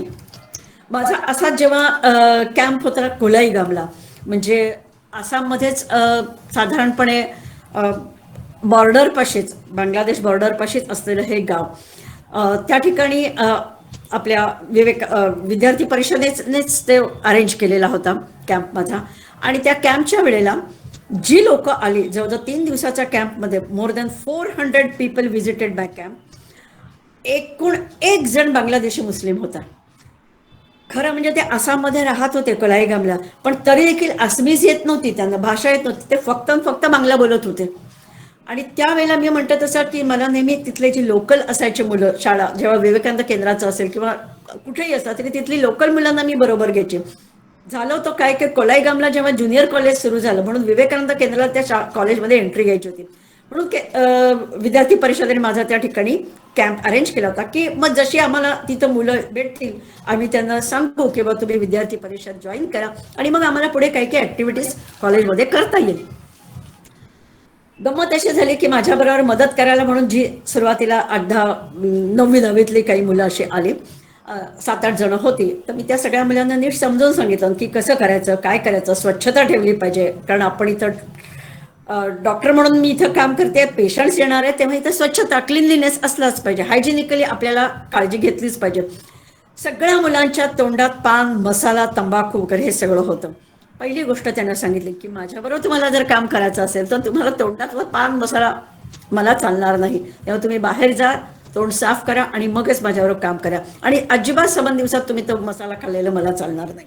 त्याच्यातनं मग 1-2 मुलं नॅचरली गळली, पण जी 4-5 मुलं राहिली होती की त्यांनी माझ्या स्वच्छतेचा इतका धसका घेतला की रोज पहाटे 4:30 वाजता उठून ते त्या रूमवरती यायचे ज्या ठिकाणी कॅम्प होता. लिटरली फिनाईल साबूच्या पाण्याने वगैरे ते धुवून काढत होते सगळी रूम ती. आणि मी जी रोज त्या मुलांच्या बरोबर इंटरॅक्शन करत होते की कसं असतं, काय असतं, दाताची काळजी कशी घ्यायला पाहिजे, इतर गोष्टी काय, त्या मुलांना इतका इंटरेस्ट डेव्हलप झाला. कारण अजूनपर्यंत त्या गावात काय, त्यांच्या शाळांमधनं काय, कोणीही अशा तऱ्हेच्या विषयांवरती बोललेलंच नाही. So they are very happy. आणि मग ते खूप प्रश्न विचारायचे, माझ्याशी गप्पा मारायचे, then they become very friendly with me. जेव्हा माझा कॅम्प संपला आणि मी कोलाईगाम सोडणार होते, अक्षरशः ही व्हॉलेंटियर म्हणून जी काम करणारी मुलं होती ती अक्षरशः ओक्साबोक्षी रडली. त्यांनी ते सांगितलं की दीदी हमने अभी तक कभी हमारे जिंदगी में ऐसा काम कभी किया ही नाही. पहिल्यांदा आम्ही असं बघितलं की असं काही घडतं वगैरे असू शकतं आणि पुन्हा या तुम्ही आमच्याकडे, अमकं तमकं वगैरे झालं. तिथं एक जेरुलिन म्हणून मुलगा होता, मला म्हणला की दीदी पास में मेरा घर आहे, आप आओगे क्या. तर मी म्हटलं हे बघ मी नक्की येईन, पण आता मला खरंच वेळ नाही आहे, तर बेटर मी पुढच्या ट्रिपच्या वेळेस येईन तेव्हा मी नक्की तुझ्याकडे येईन. पण म्हटलं माझी एक अट आहे, म्हटलं तू इतका अभ्यास करायचा, ग्रॅज्युएट व्हायचं, चांगली नोकरी कर आणि मी नक्की तुझ्या घरी येऊन जेवेन. म्हटलं मी नुसती चहा पण नाही पिणार, पण मी नक्की तुझ्या घरी येऊन. कारण त्याला असं वाटलं की दीदी मैं मुस्लिम हूँ इसलिए आप ना बोल रहे हो क्या. म्हटलं तसं काही नाहीये, नाही तर म्हटलं मी तुमच्याबरोबर कामच केलं नसतं. आणि नंतर रेग्युलर अधूनमधून ती मुलं माझ्याशी फोनवरती वगैरे टचमध्ये होती. गंमत अशी झाली, एक दिवशी जेव्हा त्या जेरुलीनचा फोन आला, so that was on smartphone, त्याने मला व्हॉट्सअप केला. आणि व्हॉट्सअपवरती मी जेव्हा त्याचा हे बघितला, फोटो बघितला, तर इतका स्मार्ट टाय बाय लावलेला जोरदार हँडसम मुलगा दिसत होता. मग मी त्याला कॉल केला, म्हटलं अरे तुझ्याकडे असा एवढा कसा काय आला स्मार्टफोन वगैरे. तेव्हा त्याने सांगितलं की माझं ग्रॅज्युएशन पूर्ण झालं आणि आता मला रेड्डीजमध्ये मेडिकल रिप्रेझेंटेटिव्ह म्हणून नोकरी मिळाली आहे. So I was so happy. आणि त्याच्यानंतर त्याचं दुसरं वाक्य, दीदी तुम्ही मला सांगितलं होतं की मी कुणीतरी तू बनवून दाखवलं होते मी तुझ्या घरी येईन, आता सांगा देते तुम्ही माझ्या घरी कधी येताय म्हणून. आणि टिल टुडे, आज खरं म्हणजे जवळजवळ 10-12 वर्ष झाली या घटनेला, पण अजून देखील तिथली मुलं माझ्या बरोबर फोनवरती टचमध्ये आहेत. एक इतकं समाधान वाटतं. आणि त्या पुन्हा 4-5 मुलं जी माझ्याशी माझ्याबरोबर काम करत होती, कोणीही प्रत्येक वेळेस सांगतात फोनवरनं की आम्ही तोंडामध्ये अजूनही कधीही तंबाखू पान मसाला घेतलेला नाही. माझ्या कॅम्प्समुळे पेशंट्सला त्या ट्रीटमेंटच्यामुळे किती फायदा होत असेल माहिती नाही, पण मी त्यामुळे ॲटलिस्ट या 5 जणांचं आयुष्य बदलू शकले, हेच माझ्या दृष्टीने एक सक्सेस स्टोरी आहे. तेव्हा अशा काही काही खूप छान अनुभव कॅम्पच्या निमित्ताने मला आसाममध्ये पण आलेले. तुम्हाला जसं मी म्हटलं हत्ती वगैरे तर सतत रस्त्यांवरून जात असताना आम्हाला हत्तीने अडवलेलं आहे की अर्धा तास थांबूनही राहायचो. सेजुसा म्हणून एक ठिकाण आहे जिथं विवेकानंद केंद्राचं, किती वाजले, okay still half an hour, Vivekananda केंद्राचं त्या ठिकाणी शाळा होती. तर तिथे माझा जेव्हा कॅम्प होता, तर कॅम्प चालू असताना तिथली गंमत म्हणजे अशी होती की अक्षरशः खिडकीमधनं ते हत्ती सोंड आत टाकून जर काही खायचा पदार्थ तिथं असेल तर ते बिनधास उचलून पळवून घेऊन जायचे. तर असे खूप ठिकाणी इतरही खूप खरं म्हणजे हत्तींच्या घटना म्हणा, स्टोरीज म्हणा आहेत. पण वेळेच्या अभावी मी आता आसाम च्या मधनं आपण बाहेर पडून दुसऱ्या राज्यात जायचं ठरवते. सो नाव आपण आता जाऊयात मिझोरमला. मिझोरम जे आहे ते पूर्णपणे नॉर्थ ईस्टला जर तुम्ही बघितलं तर दक्षिण टोकाला आलेला आहे. मिझोरम नावात काय आहे? मिझोराम. राम म्हणजे काय? मी वेगळं सांगायची गरज नाहीये. मिझो म्हणजे काय? तर मी म्हणजे माणूस आणि झो म्हणजे पहाड. पहाडावर राहणारा माणूस तो मिझो. आणि राम म्हणजे काय? Ram is all pervading. आणि आपल्याला असं वाटतं म्हणजे की राम आहे म्हणजे किती चांगलं असेल सगळं, खरं आहे की नाही? पण तसं नाही. राम म्हणजे प्रदेश, म्हणजे मिझोचा जो प्रदेश तो मिझो राम. तर राम म्हटल्यावरती आपल्याला वाटतं की वा मिझोराममध्ये तर राम राज्य असेल, पण तसं नाही. दुर्दैवाने तसं नाही. कारण तिथं रामराज्य तर नाहीच नाही, उलट इशू राज्य झालेलं आहे. 100% कन्व्हर्जन आहे तिथं. सगळी ख्रिश्चन्स आहेत. 100% ख्रिश्चॅनिटी तुम्हाला मिझोराममध्ये बघायला मिळतं. मिझोरमला इंटरनॅशनल बॉर्डर्स आहेत. एकीकडे आहे बांगलादेश आणि एकीकडे आहे बर्मा. आणि म्हणून तुम्हाला तिथं इनर लाईन परमिट घेऊनच मिझोरमला जावं लागतं. तसं म्हणाल तर मिझोरमला मी एकदाच गेलेली आहे. 8 दिवसाचा माझा तिथं मुक्काम होता. त्याच्यामुळे 8 दिवसाचा माझा जो काही अनुभव होता त्याच्यावरती मी थोडक्यामध्ये तुम्हाला या मिझोराम, मला समजलेला मिझोराम बद्दल मी सांगू शकेन. हा जो मिझोराम आहे याच्यामध्ये असं सांगतात की जो मिझो माणूस आहे तो जन्मताच नृत्याचा पदन्यास करून येतो. कारण ह्या लोकांच्या मध्ये प्रचंड मोठ्या प्रमाणात संगीताची आणि नृत्याची आवड आहे. संध्याकाळ झाली की रस्त्यांवरती जर तुम्ही बघितलात तर सगळं यंगस्टर्सच नाही, इव्हन मिडल एज, ओल्ड एजची लोक देखील सगळे येतात. हातामध्ये गिटार घेतलेली असते, कुणी नाचत असतं, कुणी गिटार वाजवत असतं, कुणी गात असतं. हे म्हणजे कॉमन सीन मिझोरममध्ये तुम्हाला हा आयझॉल जे त्याची राजधानी आहे तिथं बघायला मिळेल, किंवा त्यांच्या छोट्या छोट्या गावातनं देखील बघायला मिळेल. मिझोरमची गंमत म्हणजे एक अशी आहे की काही वर्षांपूर्वीचा काळ असा होता की त्या ठिकाणी प्रचंड मोठ्या प्रमाणात अस्थिरता होती. कारण त्या लोकांना मिझोरम हे स्वतंत्र राष्ट्र म्हणून हवं होतं. आणि आत्ता देखील आहेच. त्याही वेळेस काँग्रेसच त्या ठिकाणी राज्य होतं. झालं असं की ज्या वेळेला राजीव गांधी पंतप्रधान होते तर त्यांच्या कॅबिनेट मिनिस्टरमध्ये जे चीफ सेक्रेटरी होते ते आपले डॉक्टर जी.पी. प्रधान, डॉक्टर नाही ते जी.पी. प्रधान चीफ सेक्रेटरी होती त्यावेळेला. त्यांनी एक इतका उत्तम सल्ला राजीव गांधींना दिला होता. त्यांनी सांगितलं की मिझोरममध्ये जरी काँग्रेस असलं तरी आपला काँग्रेसचा माणूस इथं CM म्हणून ठेवायचा नाही. मग कुणाला ठेवायचा? तर ज्या फुटीरवादी जी लोक आहेत, उग्रवादी, त्यांच्यातला जो लीडर आहे त्याला आपण इथं CM म्हणून ठेवायचं. आणि दॅट वर्क आउट. कारण त्याला सीएम केल्यामुळे ती जी फुटीरता वादी जी वृत्ती होती त्यांची की आम्हाला वेगळं राष्ट्र हवं इथलं, तर त्यापासून ते परावृत्त झाले, कारण की त्या माणसाला सीएम बनवला.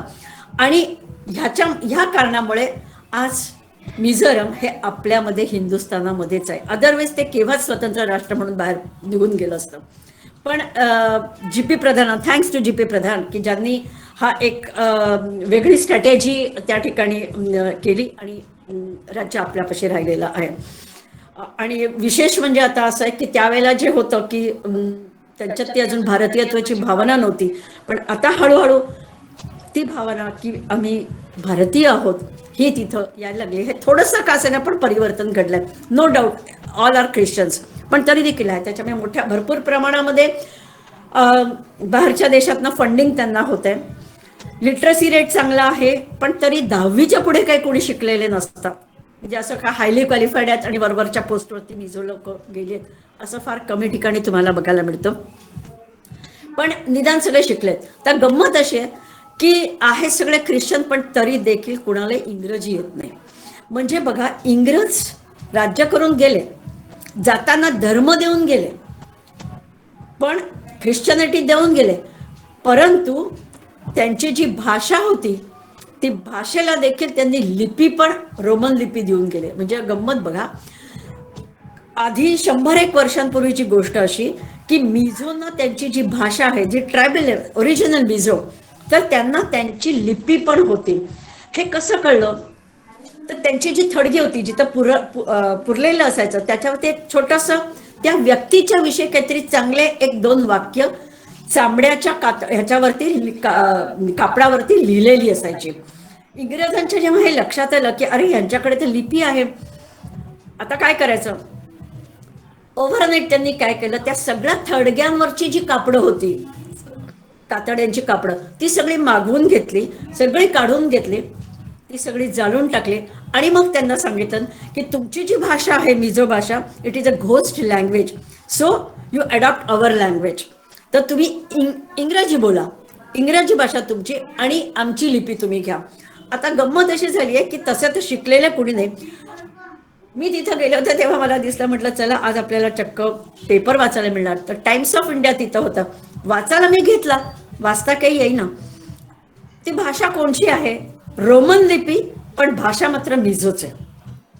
म्हणजे आता आपण मोबाईलमध्ये जसं मराठीत जर लिहायचं असेल की मी येत आहे, तर MI मी वा ET येत आहे, त्या प्रकारे त्यांची जी भाषा आहे ती त्या अशा तऱ्हेच्या रोमन लिपीमध्ये आहे. आणि इव्हन न्यूजपेपर्स देखील त्यांचे तसेच निघतात. तर स्क्रिप्ट त्यांची जी आहे ती रोमन स्क्रिप्टमध्ये त्यांनी सगळी कन्व्हर्ट केलेली आहे.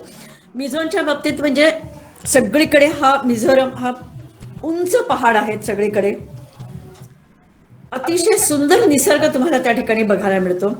फक्त एकच आहे की तुम्ही टुरिस्ट म्हणून जेव्हा तिथं जातात तर they are not tourist friendly. तुमच्या बरोबर जर एखादा ओरिजिनल मिझो माणूस नसेल तर खूप शक्यता आहे की तुम्हाला लुटलं जाईल. आणि म्हणून फारसे टुरिस्ट मिझोरममध्ये जाताना दिसत नाही. मिझोरममध्ये जर आता मी तिथं गेलेले होते त्यावेळेला माझे जे 2 ठिकाणी कॅम्प्स वगैरे झालेले होते, त्यातली गंमत तुम्हाला सांगायची म्हणजे की ज्या गावात मी होते, ज्या होस्टकडे ज्याच्या घरी मी राहिले होते, ते होते पूर्वी ख्रिश्चन, पण झालं असं की ते जे आजोबा होते त्यांना सारखं स्वप्न यायला लागलं आणि त्या स्वप्नामध्ये सांगण्यात यायला लागलं की तू जो हा धर्म घेतलेला आहेस ख्रिश्चनिटीचा, आणि ते ऍक्च्युली चर्चमध्येच राहत होते, ही वॉज प्रिस्ट, फादर होता तो तिथला, पादरी होता तो आजोबा, तू इथून बाहेर पड आणि तुझा जो ओरिजिनल मिझो धर्म आहे तो तू अडॉप्ट कर आणि त्याचा प्रचार आणि प्रसार कर.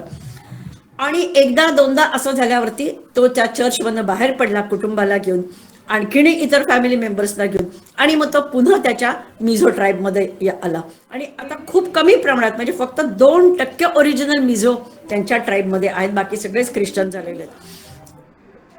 त्या ठिकाणी तुम्हाला जमीन घ्यायची असेल तर त्या मिझो लोकांना फ्रीमध्ये जमीन मिळते. घर बांधायचा खर्च तुमचा तुम्ही करायचा, पण जमीन तुम्ही कितीही घ्या ती तुम्हाला फ्रीमध्ये जमीन मिळत असते.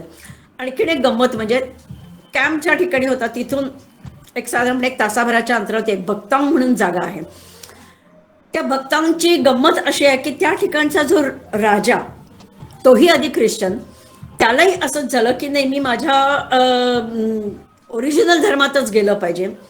तो जो राजा, त्याचं नाव चाना नावाचा तो राजा होता, आणि तो ख्रिश्चॅनिटीमधनं बाहेर हो. पडला आणि पुन्हा त्यांच्या धर्मामध्ये तो आला. आता त्याचा धर्माचा प्रचार प्रसार करायचा त्याने जेव्हा ठरवलं, मग आता काय करायचं, तर त्याने इतकी गंमत केली. त्या चानाने एक लग्न त्याचं झालं होतं, अजून त्याने टोटल 19 म्हणजे टोटल 20 लग्न केली. 20 लग्न केली, त्याच्यामुळे त्याला 50 मुलं झाली. 50 मुलं झाल्यानंतर नॅचरली इतकी त्याची फॅमिली वाढली की बस, ती संबंध गावामध्ये ऑलमोस्ट सगळा त्याचं जे घर आहे ते अख्खं त्याचं कुटुंबच आहे.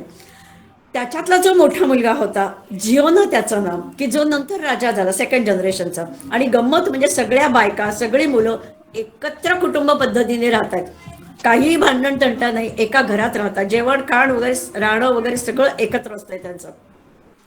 हा जो नंतरचा त्यांचा जो मोठा मुलगा होता जिओना, तो राजा, त्या जिओनाने काय केलं, त्याने लग्न केली, त्याने 50 लग्न केली, 50 बायका आहेत त्याच्या, आणि त्यांची त्याला 100 मुलं आहेत. यू कॅन इमॅजिन, अख्खं गावच्या गाव हे फक्त फक्त त्यांच्या फॅमिलीचं झालेलं आहे. म्हणजे मी जेव्हा मिझोरमहून परत अहमदाबादला घरी आले आणि मी माझ्या नवऱ्याला जेव्हा सांगितलं, म्हटलं पहा, म्हटलं त्याने त्या चानाला म्हटलं 20 बायका, जिओनाने 50 बायका केल्या आणि इतकी मुलं वगैरे, तर माझा नवरा चाट पडला. मला म्हटला, बाप रे प्रतिभा, तुझ्यासारखी एक बायको मला सांभाळता सांभाळता कठीण झालंय, तर याने 50 बायका कशा सांभाळल्यात म्हणे कळत नाही. गंमत त्याची तुम्ही जर बघितलं असेल तर, पूर्वी ती एक जाहिरात यायची बघा, स्क्रॉच बाईटची. त्याच्यात ते सांगायचे, ती जी विचारते, अहो चला ना तुम्ही क्रिकेटची मॅच बघायला वगैरे, तेव्हा ती बाई सांगायची, अहो पण माझी इथं मुलं आहेत, माझी मुलंही तिथं क्रिकेट खेळणार आहेत, पण मी कशी जाऊ, माझी इतकी भांडी आहेत, ती मला घासायची आहेत. मग ती त्या स्क्रॉच बाईटची जाहिरात करते. त्यावेळेचा जो दाखवलेला क्रिकेटचं स्टेडियम टाईप जे काही बांधलेलं होतं, ते त्या मिझोरमच्या भक्तांग गावातलं आहे. म्हणजे आता कधी जर तुम्ही ती जाहिरात बघितली, अदनमधनं येत असते, आवर्जून बघा की ती मिझोरमची आहे. या ठिकाणी आम्ही व्हिजिट केल्यावरती अजून एक गोष्ट लक्षात आली, म्हणजे आम्ही त्यांच्या घरी पण गेलो होतो, मुद्दाम घरी गेलो, की त्यांचं घर प्रचंड मोठं पॅलेस असल्यासारखं घर होतं. आणि ॲट अ टाइम इतकी 200-300, म्हणजे आपल्याकडे कार्य असल्यावर ते कसे 200-300 लोकांचं आपण कार्यालयात जेवण खाणं होत असतं. एव्हरी डे सकाळचा चहा, नाश्ता, दुपारचं जेवण, रात्रीचं जेवण, हे सगळं त्या ठिकाणी एका वेळेला होत असतं. त्यामुळे प्रचंड मोठ्या प्रमाणात पातेल्या, त्याच्यानंतर प्लेट्स म्हणा, चहाचे कप म्हणा, हे सगळीकडे त्यांचं ते मांडून ठेवलेलं. आणि रोज एक जेवण तो जो राजा आहे जीवनात, तो स्वतः सगळ्यांच्या बरोबर घेत असतो. म्हणजे जॉईंट फॅमिली आहे, पण सगळेजण एकत्र त्या ठिकाणी एक जेवण तरी बरोबर घेत असतात. हे त्या गावाचं वैशिष्ट्य आहे. तर त्याही ठिकाणी तुम्हाला खूप मोठ्या प्रमाणामध्ये भरपूर निसर्ग सौंदर्य मिझोरमला खूप आहे. गंमत एक तिथली अशी, की जसं मी म्हटलं की ख्रिश्चन धर्म तर दिला, भाषा त्यांना इंग्रजी घ्यायला लावली, पण तरी बोलतात मिझोमध्येच. पण 2 खूप चांगल्या गोष्टी करून गेले ख्रिश्चन्स जाताना, ब्रिटिशर्स जाताना. त्या 2 गोष्टी म्हणजे असं की स्वच्छता आणि नियम पाळणं, डिसिप्लिन. ह्या 2 गोष्टी मिझोच्या अक्षरशः रक्तात भिनलेल्या आहेत. संबंध मिझो जे आहे, मिझोरम जो आहे, तो अख्खाच्या अख्खा पहाड्यांवरतीच आहे.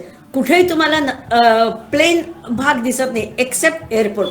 आयझॉलचं जे एअरपोर्ट आहे, तेवढाच तो 2 किलोमीटरचा जो परिसर, की जिथं लँड होणार आणि टेक ऑफ होणार विमानाचं, तेवढाच काय तो प्लेन परिसर आहे.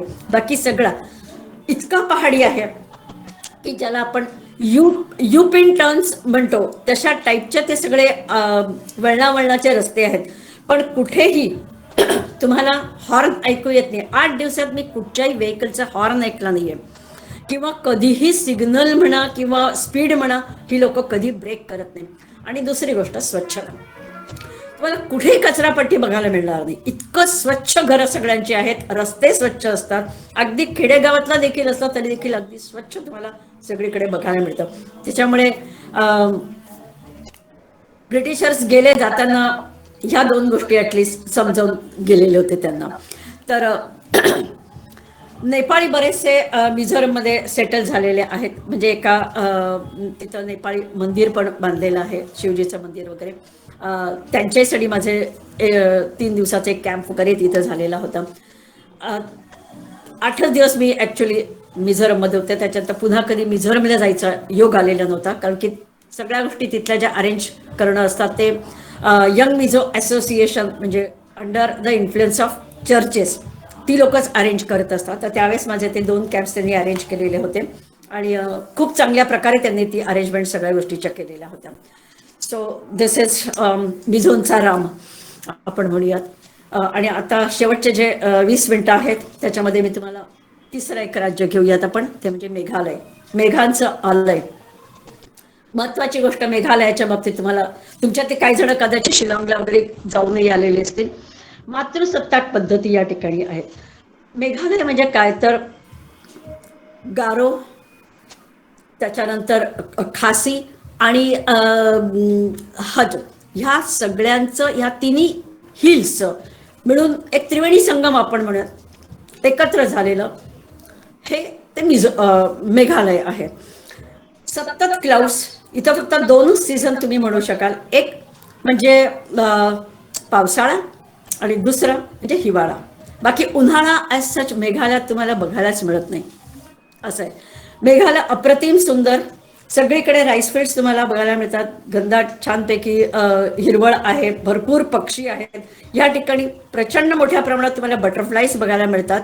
इतकंच नाही तर या ठिकाणी बटरफ्लायचं एक म्युझियम केलं आहे. आता त्या ठिकाणी कसं आहे, जे बटरफ्लाईज मरतात तर त्यांना ते कलेक्ट करतात आणि त्यांच्या फ्रेंड्स, आपण जसं शोपीस म्हणतो तसं त्या फ्रेंड्स बनवतात आणि ते तिथं शिलाँगमध्ये तुम्हाला विकायला मिळतात. त्यामुळे वनसंपदा भरपूर आहे, फुलं भरपूर, मध भरपूर आहे त्या ठिकाणी. म्हणजे विविध प्रकारच्या फळांचं ज्याला आपण कॅनिंग वगैरे, जे रस वगैरे काढून प्रिझर्व करणं म्हणतो, ते त्या ठिकाणी बऱ्याच ठिकाणी तुम्हाला बघायला मिळतात. शिलाँगमधल्या एक 2-4 गोष्टी म्हणजे अशा आहेत की त्या ठिकाणी एक हैदर पार्क म्हणून एक आहे. सगळ्याच हे कुठेही तुम्हाला प्लेन जागा तर नाही, सगळ्याच पर्वतरांगाच तुम्हाला बघायला मिळतात.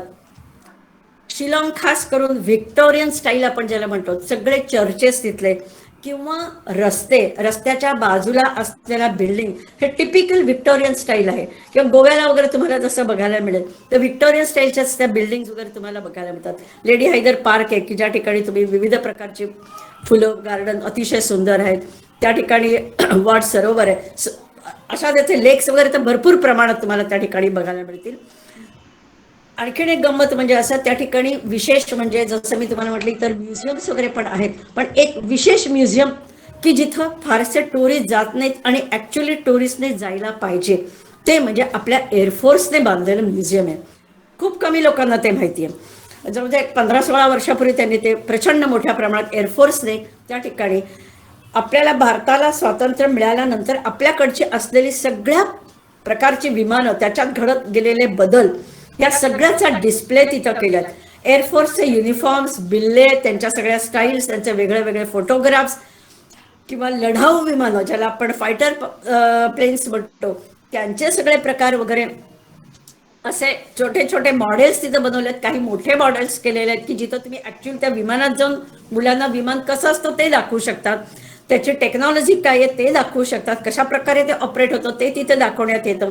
एक अतिशय सुंदर एअरफोर्सतर्फे ते म्युझियम आहे आणि मी तर खास आग्रह करेन की लोकांनी, मला तर बघायला तर जवळजवळ 3 तास लागले होते. म्हणजे मी तर वेळ येऊन गेले, ते मला इतकं ते आवडलं होतं. आपण इतर सगळे म्युझियम्स बघतच असतो, पण हे मला विशेष जाणवलं. आणि एअरफोर्स कडनं झाल्यामुळे तर आपलं हे कर्तव्य पण आहे की तिथं जाणं आणि ते बघणं. हे जसं शिलाँगच्या बद्दल काही गोष्टी मी सांगितलं, तसं अजून एक म्हणजे चेरापुंजी. तुम्हाला सगळ्यांना माहिती आहे की भारतामध्ये सगळ्यात जास्त पाऊस जर कुठे पडत असेल तर तो असेल चेरापुंजीच्या जवळ. चेरापुंजी हे देखील एक अपभ्रंश झालेलं नाव आहे. शोरा नावाच्या नदीच्या किनारी असलेलं ते शोरापुंजी, त्याचं करता करता चेरापुंजी झालंय. तर चेरापुंजीला देखील वॉटरफॉल्स की जे मौसेमा म्हणून प्रसिद्ध आहे, की जो वॉटरफॉल आहे की बरेचदा तर असं होतं की ढगांच्यामुळे तुम्ही तो बघूही नाही शकत, पण खूप उंचावरनं पडत असलेला हा वॉटरफॉल अप्रतिम सुरेख म्हणून तो फेमस झालेला आहे. आणि अजून एक गोष्ट तिथली म्हणजे लिव्हिंग रूट ब्रिज. साधारणपणे ह्या 10-12 वर्षांमध्ये लोकांना कळलेलं आहे. आणि एस्पेशली जेव्हा डिस्कव्हरी चॅनलवरती या लिव्हिंग रूट ब्रिजच्या बद्दल सांगण्यात येतं, दाखवण्यात येतं, त्याच्यानंतर टुरिस्ट जायला लागले. नाही तर नुसतंच मेघालय म्हटलं की शिलाँगला जायचं आणि फार फार तर चेरापुंजीला जायचं, म्हणजे मग तुम्हाला समोर तर बांगलादेशची बॉर्डर दिसते. पण ह्याच्या पलीकडे नाही.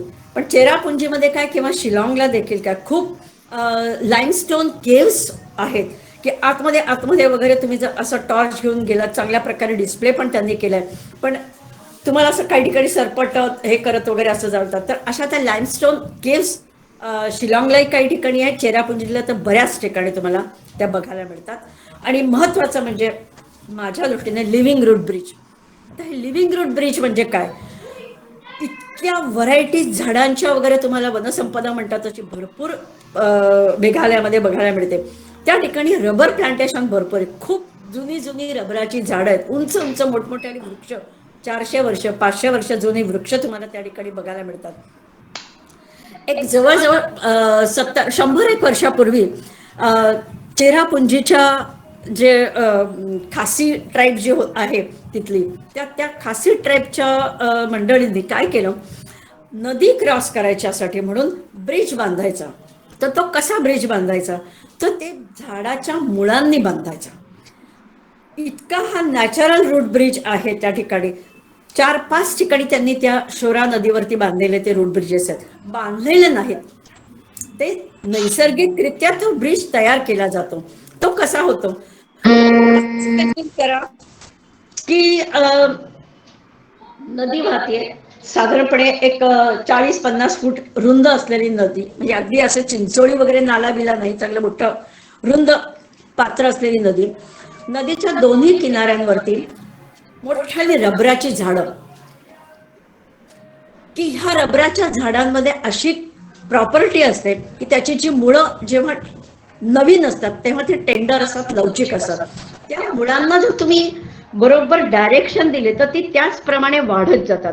आणि ही जी मुळं असतात ती इतकी स्ट्रॉंग असतात की पटकन कधीच ती मुळं तुटत नाहीत. त्या लोकांनी त्यांच्या कल्पनेची जी काही भरारी म्हणली ती अप्रतिम आहे.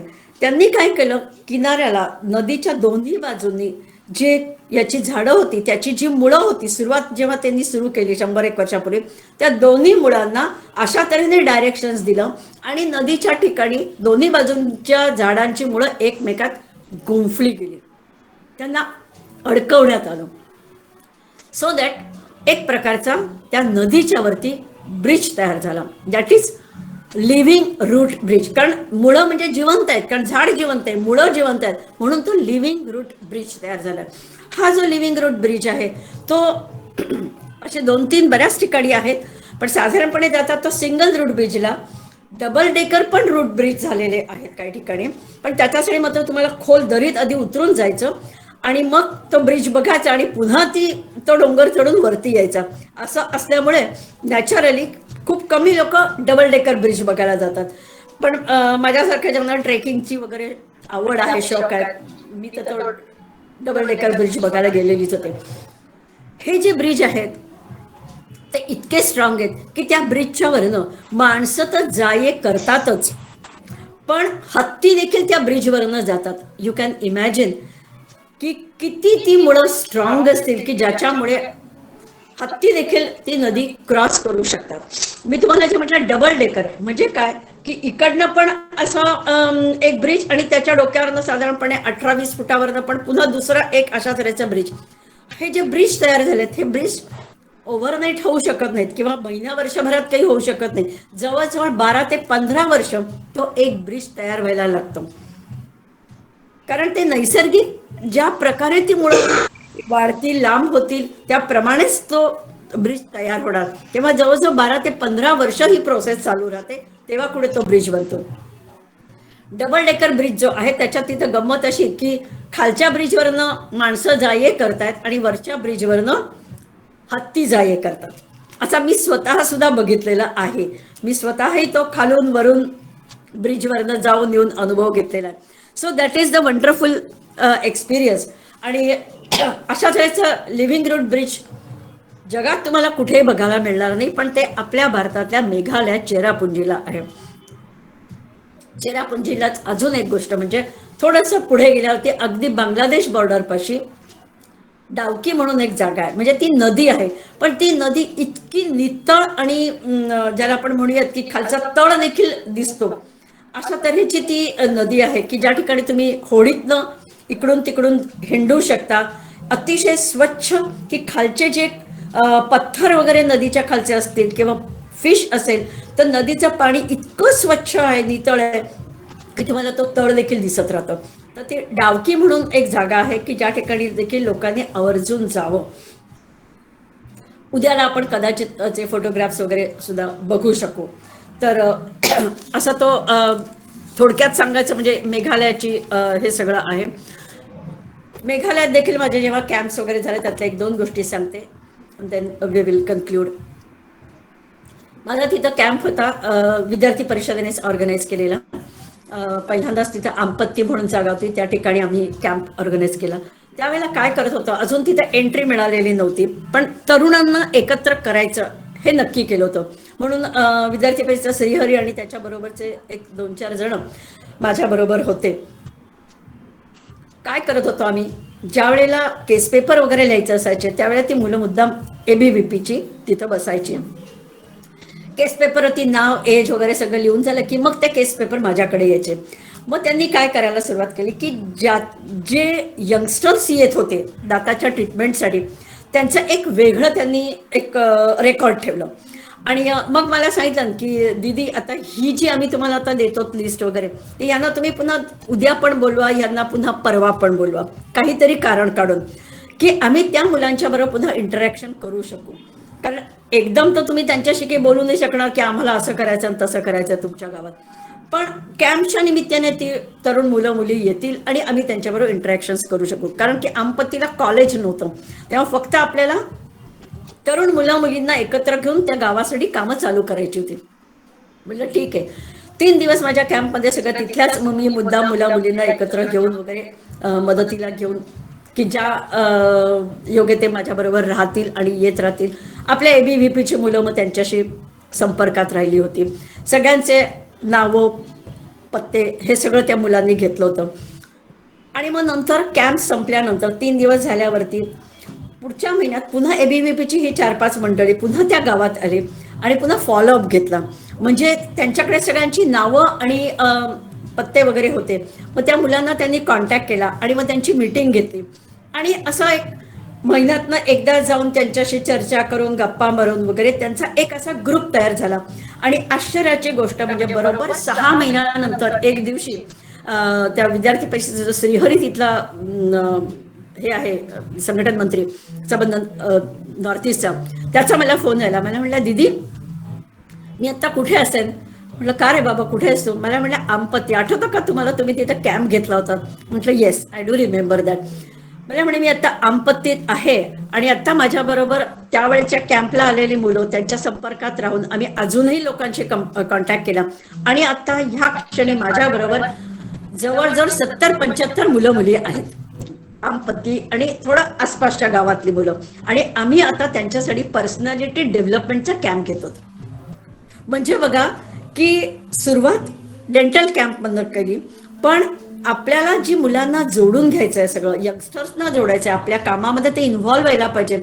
अशा तऱ्हेने माझ्या कॅम्पचा उपयोग विद्यार्थी परिषदेने त्यांचं ग्रुप्स वाढवण्याकरता, त्यांना रिच आउट होण्याकरता म्हणून देखील केला गेला होता. आणि मला तो इतका आनंद झाला की चला कॅम्पच्या निमित्ताने का होईना आज ही इतके यंगस्टर्स आपल्याशी जोडली गेली. आणि त्या ठिकाणी श्रीहरीने पर्सनॅलिटी डेव्हलपमेंट कॅम्प सुद्धा घेतला. त्याच्यात आणखी नंतर वेगळे वेगळे प्रोजेक्ट्स त्या ठिकाणी करण्यात आलेले होते. तर हा एक मेघालयातला माझा स्वतःचा अनुभव. सुरेंद्रजी मी जे तुम्हाला म्हटलं होतं की ज्यांच्यामुळे तिथं क्लिनिक वगैरे पण आपण एस्टॅब्लिश केलं सेवा भारतीचे, तर त्यांच्यावरती एक प्रसंग असा होता. ते अगदी लेट इव्हिनिंगला मेघालयातनं ते बाईकवरनं निघालेले होते आणि त्या गावात जात होते बरकोनाला तिकडे. आणि त्यावेळेला वाटेमध्ये एक 4-5 जण उभी होती.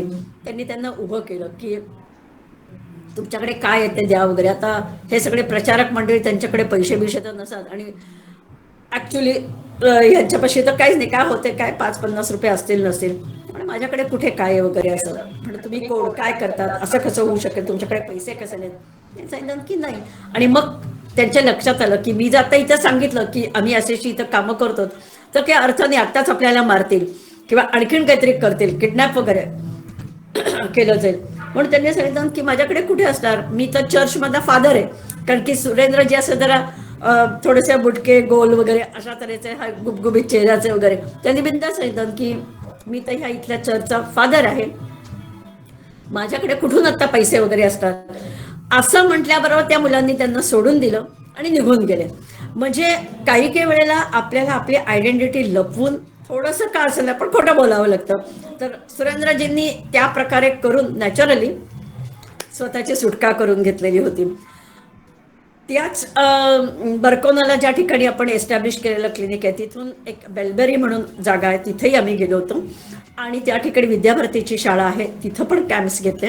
आणि तिथून 15 किलोमीटरवरती मनकचर म्हणून जागा, की जिथे बांगलादेश बॉर्डर आहे, म्हणजे फेन्सिंग ज्याला आपण म्हणतो, ऍक्च्युली फेन्सिंग हे तिथे आहे. आम्ही तिथं गेलो होतो दिवाळीचा दिवस.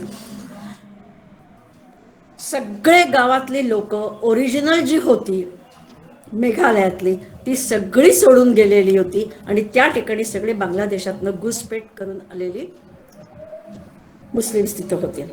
फक्त अख्ख्या त्या मनकचरमध्ये 4 मारवाडी फॅमिलीज तिथे राहत होत्या. पण त्या देखील मला वाटतं मी गेल्या वेळेस मुद्दाम सांगितलं पण होतं की ती लोक आवर्जून थांबून राहिली की आम्ही आमचा देश सोड, आमचं गाव सोडून जाणार नाही. उलट ही लोकच बाहेरनं आलेली आहेत, आम्ही जर घाबरलो की याच्या पुढे सगळंच ते लोक बळकावून बसतील. तर त्या मुद्दाम मारवाडी फॅमिलीजना भेटायला म्हणून आम्ही गेलो होतो की हे तुम्ही जे करताय, तुम्हाला खरोखरीच तुमच्या धैर्याला दाद द्यायला पाहिजे.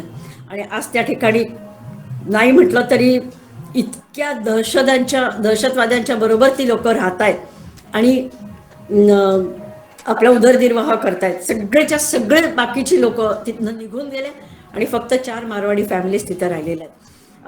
अर्थातच आपल्या संघाचे लोक, विद्यार्थी परिषदेचे लोक, मी तर मेघालयातल्या त्या सगळ्या लोकांना मेघदूत म्हणते की तुम्हीच लोक खरं एवढी कामं करतायत की ज्याच्यामुळे आज नॉर्थ ईस्टची ही जी राज्य आहेत की जी केव्हाच आपल्यापासून तुटून गेली असतील, हे सगळे NACN काय, बोडो काय आणि उल्फा काय, ह्या सगळ्या आतंकवादी संघटनांच्यामुळे केव्हाच तुटले असते.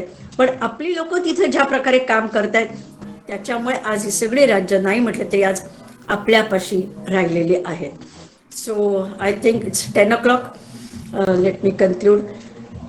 माझ्या फक्त जे कॅम्प्सचे मी 4-5 फोटो दाखवू इच्छिते, क्लिनिक्स एस्टॅब्लिश केले त्याचे 4-5 आणि लॅबोरेटरीचे असे फक्त 14 फोटो मी तुम्हाला आता दाखवते. स्वप्नीलजी.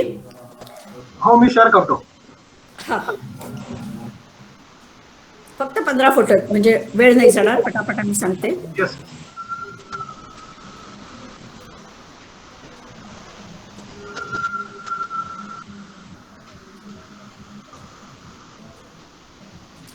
हा माझा कॅम्पचा फोटो आहे. अगदी तुम्हाला कल्पना आहे, ह्या फोटोची काही क्वालिटी फारशी चांगली नाही आहे, कारण हा बरोबर 2000 सालचा माझा हा फोटो आहे. त्यावेळी मी साध्या लाकडाच्या खुर्चीवर पेशंटला बसून काम करत होते. विवेकानंद केंद्राचा सेजूसा या ठिकाणी ह्या ज्या मुली आहेत, मुलींचं हॉस्टेल होतं. आणि ह्या ज्या मुली आहेत यांना त्यांची आई कुठे, बाप कुठे, भाऊ कुठे, बहीण कुठे, काहीही माहिती नाही. कारण सगळ्यांची ताटातूट झालेली अशा ते गुलामी पद्धती जी त्या ठिकाणी खूप प्रथा होती, त्याच्यामधल्या ह्या मुली आहेत की सगळ्यांना विकून टाकलं जातं. ह्या मुली लहान असताना त्यांच्या कुणीतरी आईला विकत घेतलं, कुणीतरी बापाला विकत घेतलं, कुणीतरी भावाला विकत घेतलं, कुणी बहिणीला विकत घेतलं. आणि ह्या मुलींना देखील माहिती नाही आता की वडील कुठे, आई कुठे, माहिती नाही पुन्हा आयुष्यात कधी त्यांना त्यांच्या आई वडिलांना भेटता येईल का नाही. तर त्या मुलींच्यासाठी म्हणून त्या ठिकाणी एक स्किल डेव्हलपमेंट आपण ज्याला म्हणतो तशा तऱ्हेचे कोर्सेसही चालू केले होते. शिक्षणाचीही व्यवस्था विवेकानंद केंद्रातर्फे या ठिकाणी त्यांच्या केले. त्यांचा हा कॅम्प केला होता. नेक्स्ट हा तवांगच्या तिथला अरुणाचलचाच एक कॅम्पचा फोटो आहे. तुम्हाला दिसते त्यावेळची जी डेंटल चेअर, म्हणजे माझा किस्सा कुर्सी का सांगितला होता, तर तुम्हाला तो बघायला मिळतोय. विवेकानंद केंद्राचे स्टुडंट सगळे जे होते ते माझ्या भोवती असायचे, त्यांना मी समजावून सांगायचे, तेच सगळं मॅनेज करत होते आणि उत्साहाने सगळेजण माझ्या बरोबर असायचे. तर हा त्या विवेकानंद केंद्राच्या कॅम्पच्या वेळचा फोटो आहे.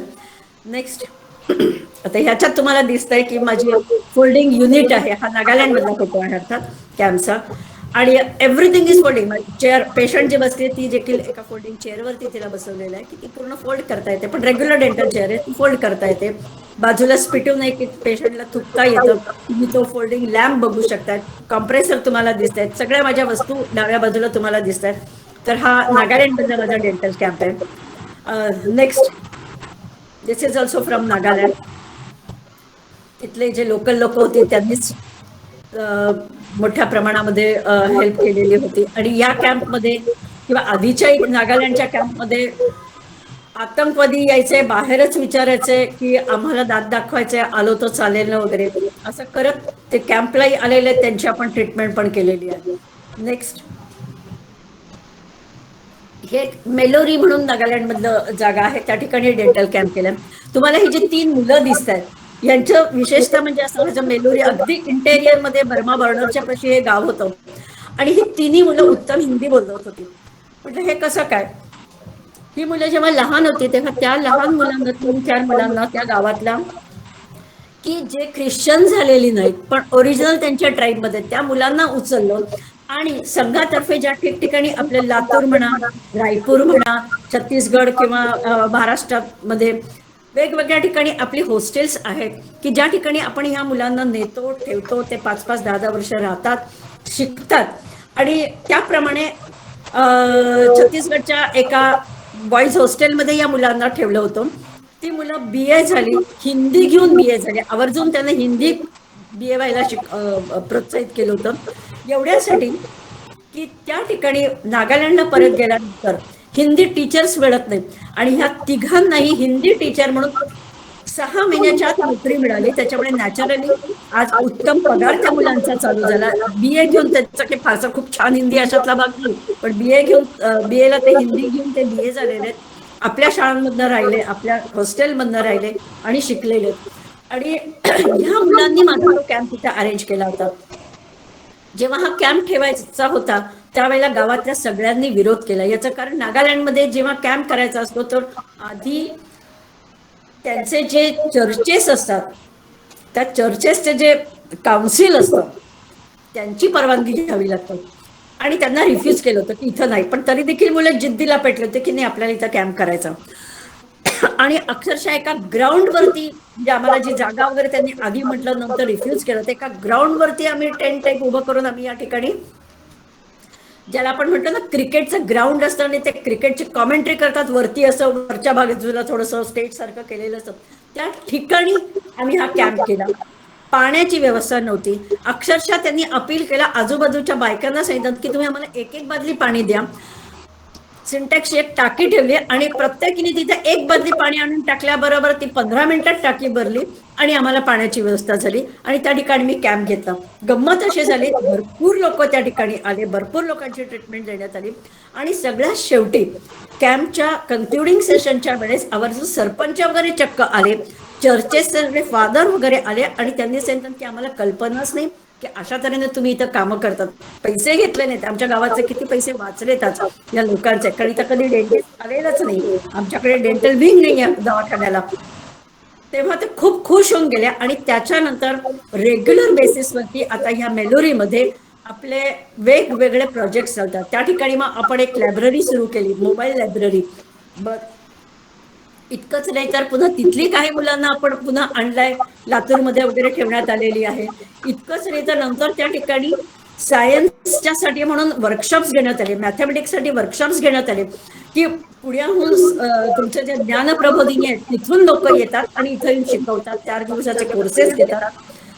आणि त्यामुळे गावकऱ्यांच्या दृष्टीने एक खूप वेगळी ऍक्टिव्हिटी त्या ठिकाणी सुरू झाली. So that camp was so much successful की लोक अजूनही तिथं आठवण करतात अशी मुलं सांगत असतात. Anyway, next slide. हे जे आहे हे क्लिनिक आहे. मी तुम्हाला जे म्हटलं होतं की वेगवेगळे जे अवॉर्ड मनी मला मिळाले, अवॉर्ड्स मधून जे मनी पैसे जे मिळाले ते सगळे मी अशा तऱ्हेने इन्व्हेस्ट केले. आणि आता 5-6 ठिकाणी क्लिनिक चालू केलं. हे क्लिनिक जे आहे आता हा त्रिपुरामधला आहे. त्या दिवशी उद्घाटनाच्या दिवशीचा होतं. तुम्ही बघता इथे एक्सरे मशीन आहे, रेग्युलर डेंटल चेअर आहे, युनिट आहे, कॉम्प्रेसर आहे. You can C as if तुमच्या पुण्यामध्ये असेल त्या प्रकारचं क्लिनिक तुम्हाला या ठिकाणी बघायला मिळतंय. दुर्दैव फक्त आमचं असं होतं की हा जो डॉक्टर त्या दिवशी म्हणला होता की आठवड्यातनं 3 दिवस मी इथे येऊन काम करेन, पण त्याच्यावरती त्यावेळेला भरपूर कम्युनिझम प्रकार खूप होता आणि कम्युनिस्ट पार्टी त्रिपुरामध्ये इतकी ऍक्टिव्ह होती की त्या माणसाला प्रचंड मोठ्या प्रमाणात धमक्या देण्यात आल्या आणि क्लिनिक बंद करायला लावलं. जवळजवळ 6 महिने. त्याच्यानंतर अजून एक डेंटिस्ट आले की जिचा नवरा गव्हर्नमेंटमध्ये नोकरी करत होता, ऑफिसर होता तो. ती बाई म्हणली की मी येऊन इथं काम करते, पण पुन्हा तिच्या नवऱ्यावर प्रेशर आलं, त्याची बदली करण्यात आली. ती जेमतेम 3 दिवस तिने तिथं काम केलं आणि नंतर जवळजवळ 6 महिने क्लिनिक बंद पडलेलं होतं. कारण कम्युनिस्टांच्या ज्या असायच्या आपल्याला, आम्ही काही करूच देणार नाही तुम्हाला. पण मग जवळजवळ वर्षानंतर रेग्युलर आता तिथं डेंटिस्ट आहे. आता रेग्युलर तिथं गेले 5-6 वर्ष ते डेंटल क्लिनिक चांगल्या प्रकारे चालू आहे. नेक्स्ट, हे तुम्हाला दिसतंय clinic. You can C dental chair unit तुम्हाला बघायला मिळतंय. हे आसाममध्येच सिलचर म्हणजे हाफलॉंगला हे चालू केलेलं आहे, रिमोट जागे एका. तेही असंच डोनेशन्स मधनं आणि माझ्या अवॉर्ड मनीमधनं चालू केलेलं आहे. इथेही आता रेग्युलर सिलचरहून डॉक्टर येतो आणि काम करतो. नेक्स्ट, हे आहे, हे पण त्रिपुरामधलंच आहे एक क्लिनिक. साधारणपणे अगरतालाहून एक 40-50 किलोमीटर अंतरावरती एका छोट्या गावामध्ये आपलं सेवा सदनतर्फे म्हणजे सेवा भारतीतर्फे हे क्लिनिक चालवण्यात येते. पण तुम्ही बघू शकता की चेअर युनिट किती अप टू डेट बनवलेलं आहे सगळ्या गोष्टी, आणि हे सगळं मी स्वतः तिथं असेंबलिंग केलेलं आहे. नेक्स्ट, हे मणिपूरला इम्फालमध्ये हे केलेलं क्लिनिक आहे. याच्या तिथं कुणाला मी जेव्हा सांगायचे ना की मला पाण्याचं कनेक्शन हवंय, ड्रेनेजचं कनेक्शन हवंय, पटकन कळायचं नाही. मी गेल्यानंतर रातोरात प्लंबरला बसवून, इलेक्ट्रिशियनला बसवून सगळे मी कनेक्शन्स करून घेऊन मग याचं फिटिंग वगैरे केलेलं असायचं. या सगळ्याचं क्लिनिक सेट केलेलं असायचं. तर हे इम्फालमधलं क्लिनिक आहे. इथंही डॉक्टर रेग्युलर येतात, काम करतात. पण जेव्हा जेव्हा मी क्लिनिक एस्टॅब्लिश केलं, सुरुवातीला 6 महिने तर खूप विरोध आणि खूप प्रॉब्लेम्स क्रिएट झालेले होते. आता सगळीकडे मात्र व्यवस्थित सेटलमेंट झालेले आहेत, डॉक्टर रेग्युलर येऊन कामं करतात. नेक्स्ट, ही जी आहे हे कोकराझार गोसाईगाम म्हणजे ज्या ठिकाणी बोडो आंदोलन सतत झालेलं होतं त्या 4 रस्त्यावरतीच हे क्लिनिक एस्टॅब्लिश केलेलं होतं.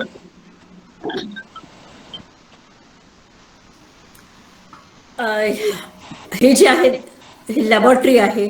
लॅबॉरेटरीचं देखील असंच मी तुम्हाला जेव्हा म्हटलं की मी मणिपूर आणि आसामहून मुलांना बोलवलं, त्यांना ट्रेनिंग दिलं टेक्निशियनचं, आणि ह्या ठिकाणी हे आसाममध्ये लॅबॉरेटरी चालू केलेली आहे आणि अजून एक लॅबॉरेटरी ती मणिपूरमध्ये चालू केली आहे. Next, yes, you can see ही त्रिपुरामधली पण अशा 3 ठिकाणी, एक मणिपूर आहे, त्रिपुरा आहे आणि एक आसाममध्ये आपण लॅबॉरेटरी चालू केलेली आहे.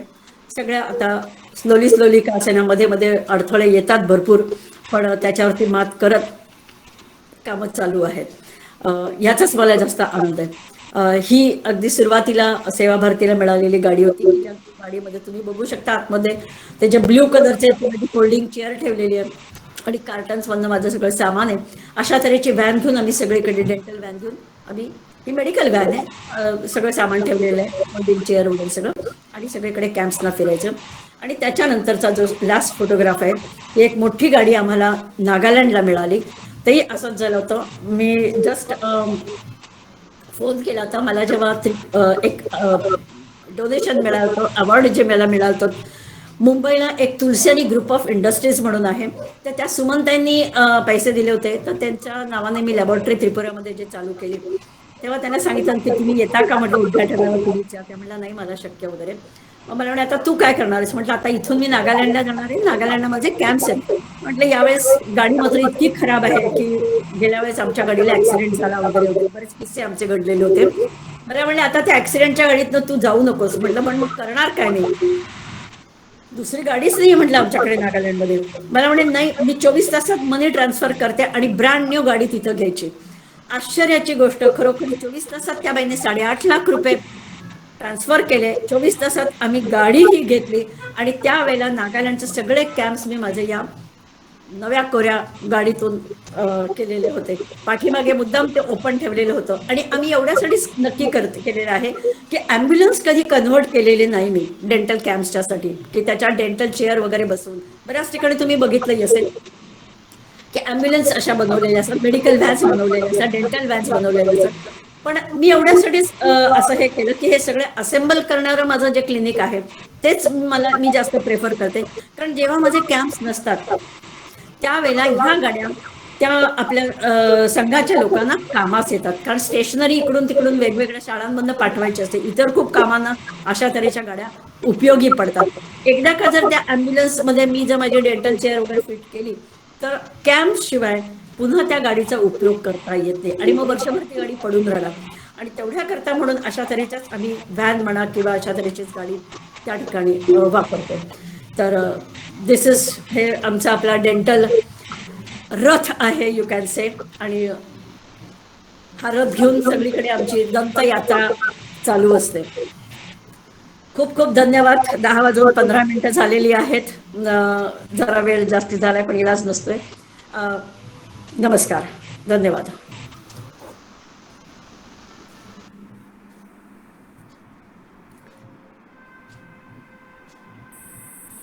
हॅलो. आजचं सेशन मागच्या सेशनप्रमाणेच खूपच सुंदर झाला.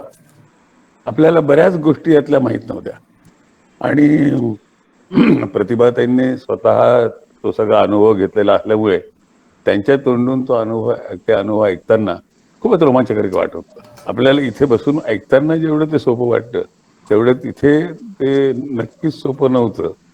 पण त्यांनी सांगताना मात्र खूपच आनंददायी वाटत होतं. त्यांच्या त्या एकंदर वर्णन शैलीला आणि याला मनोमन धन्यवाद.